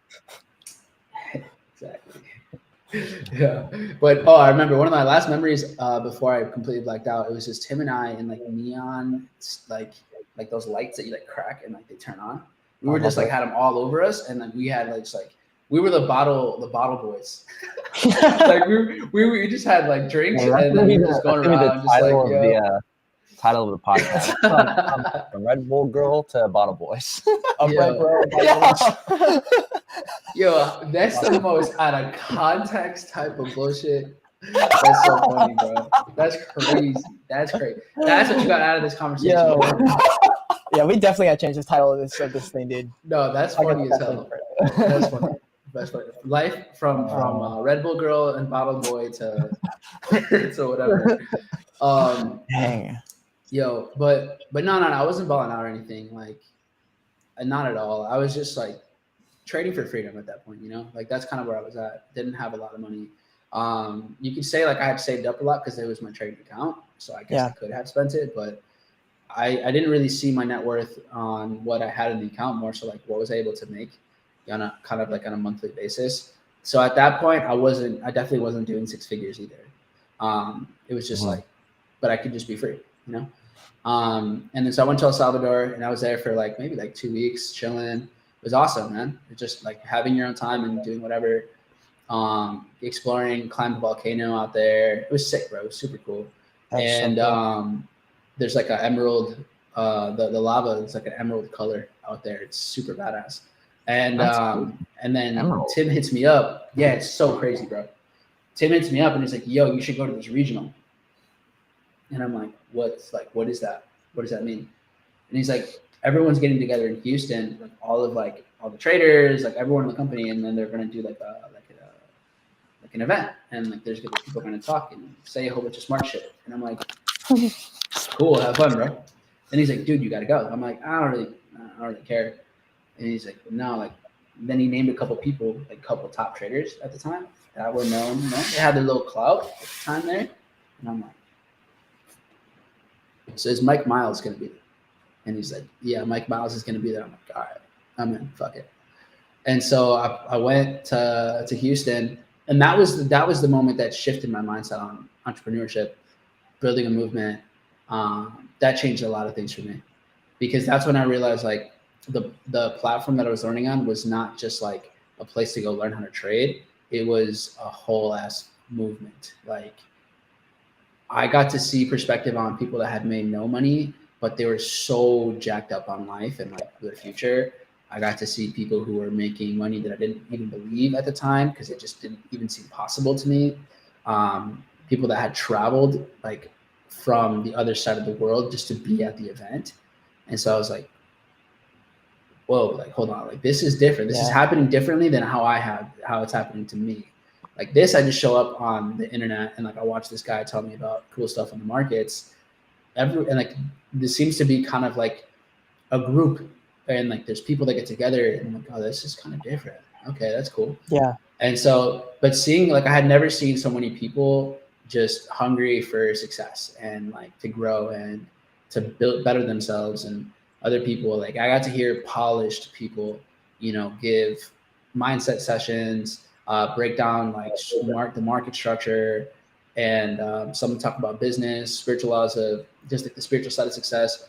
So I got to see a lot of different like approaches to life in general, and that's when I was like, damn, this is kind of cool. Like to create something where other people can also be on the same path and like be part of other people's success.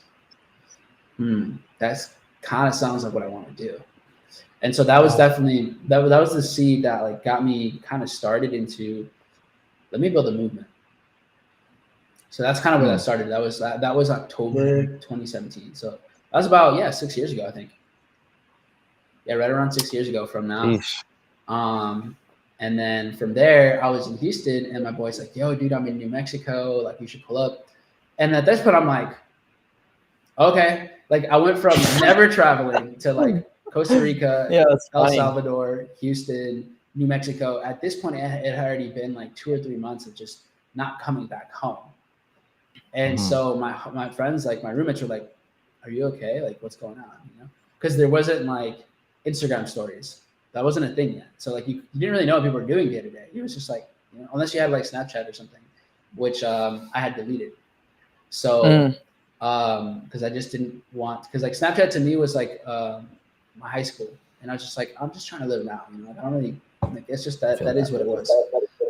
And your roommate's like, "Yo, can I eat your lunch meat? Like your milk is gonna go spoil." Facts, like, no, 2 months. Facts. They're like, "Yo, bro, you've had this fruit here for a bit, man. Like you could, like, can I have it? You're gonna eat these eggs." Not what you're doing. Yeah, you know? Just, can I eat your food, bro? No. Kev, my brother would be like, you know, what the fuck would he say? He's like, "Yo, bro, can I sleep in your room? You have a better, bigger bed than me." That's so funny, bro. Yeah, it was classic. But so yeah, I go to New Mexico, and then that's when I onboarded one of my first people. I think it was my second person, because we were doing what's called bouldering, where you're not like hooked up to anything. You're just literally climbing like either some really difficult hill or mountain, and you have like a mat at the bottom, but you're just basically going to a certain point. And so they were really into like mountain climbing, like legit ass mountain climbing and bouldering and stuff. And so that was like, dude, this is so different than what I do. So I was doing that. And then he saw I was like managing a trade or something, and he's like, "Yo, what is that? Like, what is this thing?" Because for him, he's just all about like nature and just being free. But he was also in the Air Force too. And then I showed him what it was, and he's like, "Yo, when we get back, can you show me more?"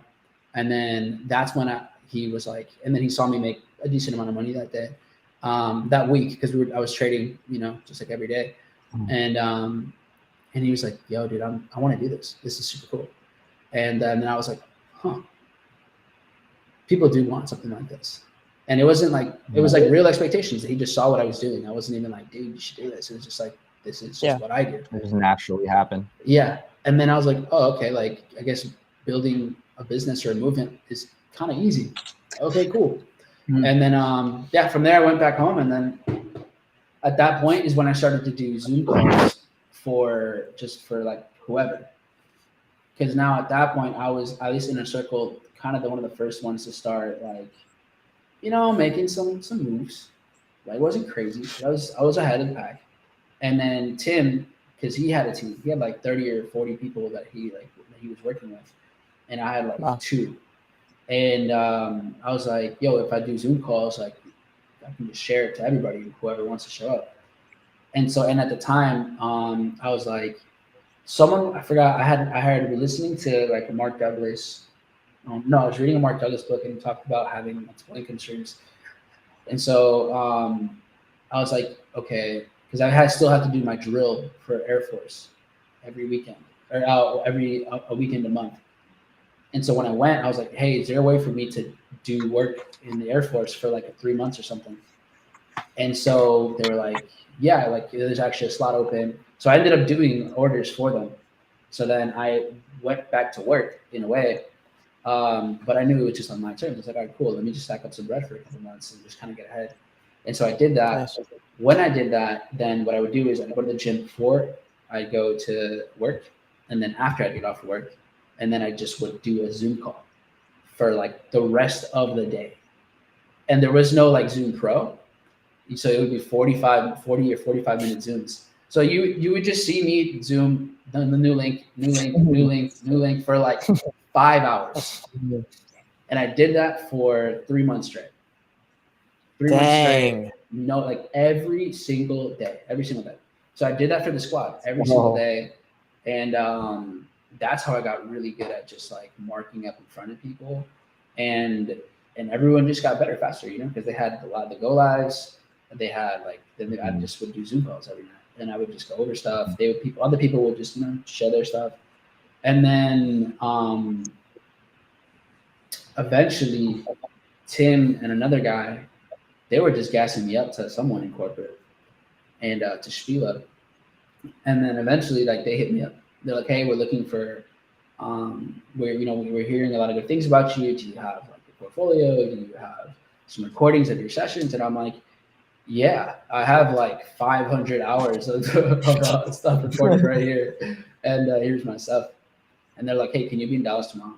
And I'm like, yes. And so next day I flew out to Dallas, met up with them, and then that's when they're like, do you want to teach in English or in Spanish? And I'm like, because they were launching the Spanish education curriculum, and my Spanish was not good at the time. Like my parents, they speak it all the time. So I had that, but it wasn't like I was in practice or anything. Yeah. But I was like, if they're just launching this, then there's probably going to be, more demand here at some point. And I can kind of start in the beginning with this. So I'm like, you know what? Let me do Spanish first. And so I started teaching in Spanish. Now that was December 2017. And that's how I started teaching in Spanish for the company. And a couple months later, I started to do sessions in English. You know what's crazy, bro? I always say, hey, I got started in 2018, but in reality, I think it was like December of 2017, and I just round.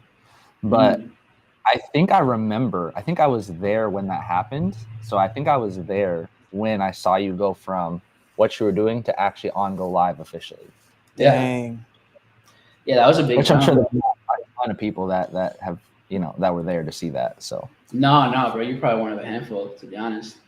Like, especially that still trade and stayed the path. For sure. But yeah, it was. I didn't ask for it. Like that's the thing. Like I wasn't looking to be an educator or anything like that. Like I was just. I don't know. It's just what makes sense to me. I was like, cool. I know stuff. Other people don't know stuff, and like let me just help out people that are in the community, and just like we'll just do it together, And then people just put me on, bro, and it was cool. Like you got to just give value for the sake of it, and things happen eventually. That makes sense, and from there, that was 2018. And everything just went pretty crazy from there. Like at one point, a couple months in, we started to do like trade ideas for the company. So like I was on hot streak. Literally, I got into Go Live and I didn't lose for like I think 2.5 months. Whoa! It was one 2.5 months straight, every trade. Mm-hmm. That is insane. Either win or break even. It was nuts. I haven't done that since. Bro, I literally haven't done that since. Dude, I remember seeing you on swipe trades, bro, back in the day. Mm-hmm.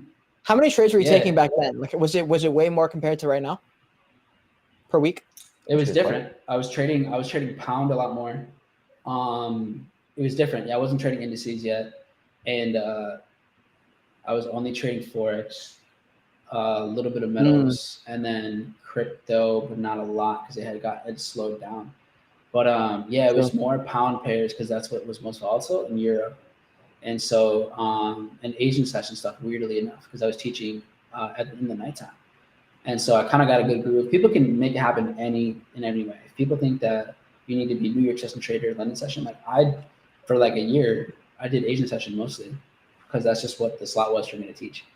But we're screwed in the West But Coast no matter what. Like we're screwed every single time zone, every single anything. It's yeah, like either London midnight. session is better for y'all. Really? I think for so. us? I mean, like, yeah, because on the West Coast, it's like midnight, and you're like London session is kind of starting, you know. Bro, but the thing is, like, if you want to wake up early and go to bed like at a reasonable time, there's like you have to pick Oh one no, is. no, yeah. You either have to wake up have at to 6 pick. a.m., 5 or 6 a.m., or you have to go to sleep at like 4 a.m. Yeah, it's shitty. That part kind of stinks, but Europe for sure is the best time zone to trade in, by far. By feel far, that. like every time I'm in Europe, like usually those are my best trading. I should probably move out there to be honest, but but yeah, it's always been really good out there. I was gonna say like we're gonna wrap up here soon-ish, but I was gonna say maybe some rapid fire Q&A. I want to like ask a few questions on like some trading. So like one thing I've heard you say before, and you just said it again, was you were like you like trading the embassies. And so for a lot of people, I'm sure most people probably watch this, probably know exactly the answers to most of these questions because they've seen your stuff. And I've sat in on like all like pretty much if I've watched the live stream, it's probably been you like 90% of the time. Sick. I like your stream. Cruz also vouched for you in the beginning, but you trade embassies mainly. You've obviously changed over time, but like why is that? Like why do you do certain things that you do right now? Why do you do what you do, right? Yeah, what's wrong with you, like bro? specific things, like very specific things. Like why do you do something like embassies? You know, a lot of it is kind of optimizing my life. So indices I like because I don't have to be monitoring the market very much. Once I'm in, like I just take care of it. Might be 30 minutes, might be an hour, might be 2 hours, and then I can be done. So then I'm just detached completely from the market, and I can go, take care of businesses, get back to messages, go work out. Like I can go do something, and I don't have like this trade in the background of my mind. Because question on that. Go ahead. Obviously, you're going for like you're doing the 6 a.m. and then 7 a.m. when it comes to the live education. Pacific, yeah, Pacific time. With that being said, if you weren't doing that, and if you were just trading by yourself, how long would your session typically be if it was just you trading by yourself? Like on average, obviously, sometimes you gotta be on longer. Sometimes, but I've seen you like take a trade, be done in 10 minutes, 15 minutes. On average, what do you think is like an average time? Because people think it takes so much time, So I'm just curious what it looks like. With indices, my average trade time is like 30 minutes. Like I have like the audit. So on average, that's how long usually a NAS or US 30 trade will last for me. If I'm trading indices, if I'm trading metals trades, I tend to swing them a bit longer. So those sometimes can be days, if not weeks. I don't really swing trade indices.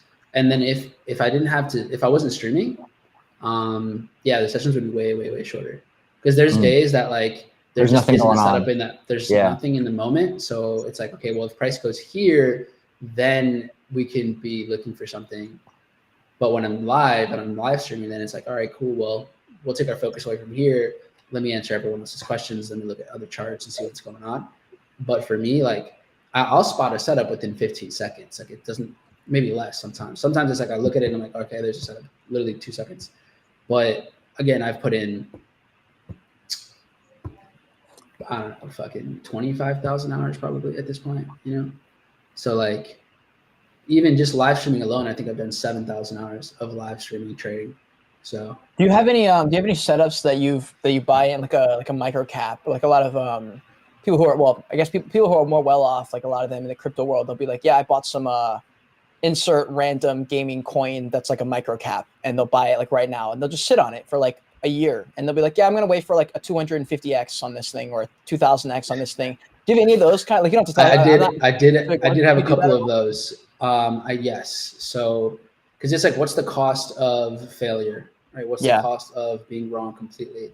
And also the timing. So when it was like late 2020, early 2021, I'm like, yo, guys, like we're about to go crazy. Like this is about to go fucking nuts. So there's going to be some coins that are micro cap coins that are just going to pop off because they're good enough on paper and people can rally behind something like this. Yeah. So there was a handful of those that we did in 2021. And those led to life-changing results for some people. So Yeah. it all depends on one, how much money do you have to play with. I definitely had some things where I'm like, okay, if this just goes from 10 million market cap to 500, yeah, that's a 50x. I'm cool with that, Yeah. So yeah, we definitely, now that's not the main, that's not the big portfolio aspect. I think percentage wise, usually I was running like 15% on microcap. It just depended on the timing. And then we'd cycle out. But yeah, definitely there was moments where I'm like, I'm going to go heavier on this one because this is coming at a profit. So it also depends on where the money comes from. There's something that Nance said a few years back, which I love. She said, never out of pocket, only out of profit. So like reinvesting into maybe higher risk profile like setups or coins would come from profit, but not from house money. And so yeah, that's kind of the thing that happened for us. Like I made a big move in 2020 when I moved majority of my trading account into crypto. I just literally swapped it over, and that was huge. And then a percentage of that went into a couple of coins that 45x'd, and yeah, that was really great. That was really great. That's wild. But I think it comes down to your attachment or detachment with your money that you're putting into it. Yeah, because that's going to allow you to either get to where you need it to get to, or be okay with losing. Just period. Yeah, true. All right, bro. We've been going for 2 hours, and we don't want to take any more of your time, bro. So the last thing I'm going to ask you is it has been 2 hours. That's wild. I know, dude. It's actually insane. It feels like 30 minutes. It's crazy. But here's my last question that we'll ask, and we'll wrap it up. Is 2023 is getting wrapped up. A lot of people are going to be in that mindset of, New Year's coming around. Like, I want to have the best 2024 of my life. What, going into this new year, what are some things that you would tell someone to do? Maybe they just don't even know what they want to do. But if someone wants to go out there and have the best 2024 of their life, financially, mentally, in all ways, what are some things that you would tell this new person? And then we'll wrap it up. That's a good question. I think going into 2024, start now. Whatever it is you want to accomplish in 2024, like just literally do it right now. But before you go and take crazy mass action, I'd say just have clarity on what it is that you want in general. Mm-hmm. When you have clarity, then you can create like structure and a plan to go do it. And with that, let go of whatever beliefs you have about yourself and what is possible. So if you do want to go and do something you've never done before, do something that maybe people around you have no intention of doing or have ever done either, then create basically an ecosystem for your life so that it's positively reinforcing like who you want to be. So if you don't know who you want to be, then you have to figure that out first. What kind of person do I want to be? What are my standards in my life? And because sometimes like how you make money, that might come a little bit after you figure out, okay, who do I want to be in general? Like let's say you want to lose weight, same thing. Right? So I think the identity shift happens first, figure out who you want to be. Then from there, you make a plan on how you go and become that person. To give it more like structure and to increase the probability of you actually doing it, just audit your environment completely. Like what are you consuming on every level? Like people wise, what are you consuming on who do you listen to in terms of videos or audios? What are the leeches in your life? Mm-hmm. When do you feel your lowest? Okay, what's common pattern around that? Is it your friends? Is it your family? Is it your significant other? So if you want, you know, tomorrow and the years that follow to be the best ever, then you got to basically probably let go of something or somebody. So yeah, that's what I would say, man. That's how you set up. Yo, I know I said last That's what I would do. question. Last question. Serious question. All right, for sure. Is, obviously, you could be doing anything. There's a million things that you could be doing. Why are you choosing to do I am? Number one, it's a two-part question. The second part is, if you weren't doing this, what would Mike be doing? And then we'll actually wrap it up. Yeah, I think this is the best way how to serve a lot of people that I know right now. So I get to serve a ton of people all at once, and there's an actual ecosystem where people that have the same approach on a trading level, on a psychological level, on a mindset level, they can also reinforce what I've been saying and doing. And so you're able to have that in a community and a culture. It's never perfect, but as long as you're plugging in and doing the right things, I think the recipe to be successful is very, very good here.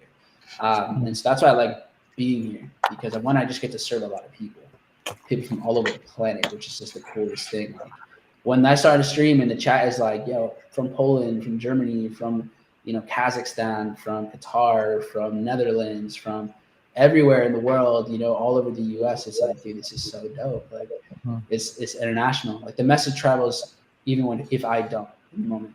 So that's I cool. think that's cool. Badass. And then what would I be doing if I wasn't doing this?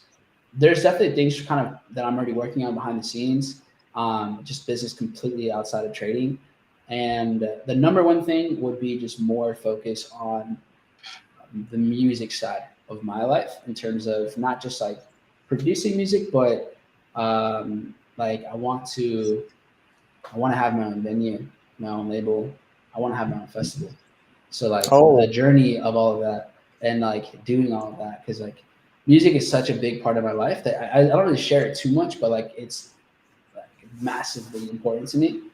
And so that's probably what I would be putting a lot of my energy in, for sure. And it's now happening more gradually. And that's kind of like the 2024 is how do I do everything all at once. Legend. So thank you, bro. I know for a fact that pleasure. I learned a lot, and I heard things that on this podcast that I've never heard you say. So for sure. Bro. That's why I felt good about it. I was like, I definitely have a little stories that I don't think I've shared before on this one. Yeah, bro, this is one of my favorite podcasts I've ever done. I've done over 150 episodes. So no way. That was awesome. Sheesh. Yeah, no, it's my own podcast. Dude, thank you. This is cool. This is cool. You guys, I gotta give it to you guys. Here. Do you have a favorite restaurant? You've been all over the world. Favorite restaurant. Okay, one of my favorite restaurants, the one that came immediately to mind is Full Bloom in Miami. Ironically, Miami is not the place for food for me. Oh, I think Miami, and I love everyone from Florida, but I don't think Miami has very good food overall. Dang, bro, shots fired. It's just not it for me. But that restaurant is fucking epic. Shout out to the Chef Rojas, man, that boy. He's not there like running the ship anymore. But Chef Rojas is crazy, and then the management and the owners over there are absolutely amazing. From Italy, the homies those are some good fucking people, bro. Like good people. Let's go, dude. So yeah, they know what they're doing. I say Full Bloom from Miami. There's a ramen spot in Madrid that goes fucking crazy. And then there's a spot in Colombia, Medellin, Colombia, that it's called Cade. They have some crazy stuff. But anyways, we can do a whole podcast on the food, bro. I was gonna say next time we talk, we'll get into more of that side, the travel side, because that's something people really want to know about is living in different countries. I want to know about that because we're thinking maybe something that. This is part one. This is the trading side. One. Part two, we'll have the travel side. Awesome. Yeah, I'm looking at this and I'm like, it's been 2 hours. Like, dude, I feel like I didn't. I said so much and I said nothing. I have so many more questions. I was like, crap, we definitely have to do part two. And also, thank you for everyone who was in the live with us. We had like, this is only a few of the channels, so I don't know exactly how many, but we had a ton of people in here live, and the people are going to watch afterwards. So thank you all for watching as well. Hit the like button. And also, Mike's stuff is down below in the description, so just click that, show more, and then click his link, and you can find him. You can find all the streams. I want to add one thing, and I want to say, you guys make the process just really chill. Like the chemistry that you guys have, and just the quality of the questions make it just flow. So shout out to y'all. Keep Thanks, doing it because it's about to pop off. I'm excited to see y'all up there in the trending side of things. Let's go, baby. Appreciate it. Cool, bro. All right, yeah. Hey, thank you so much Later to for everyone that's watching. guys. Till next time, continue on your Joyage. Continue to learn.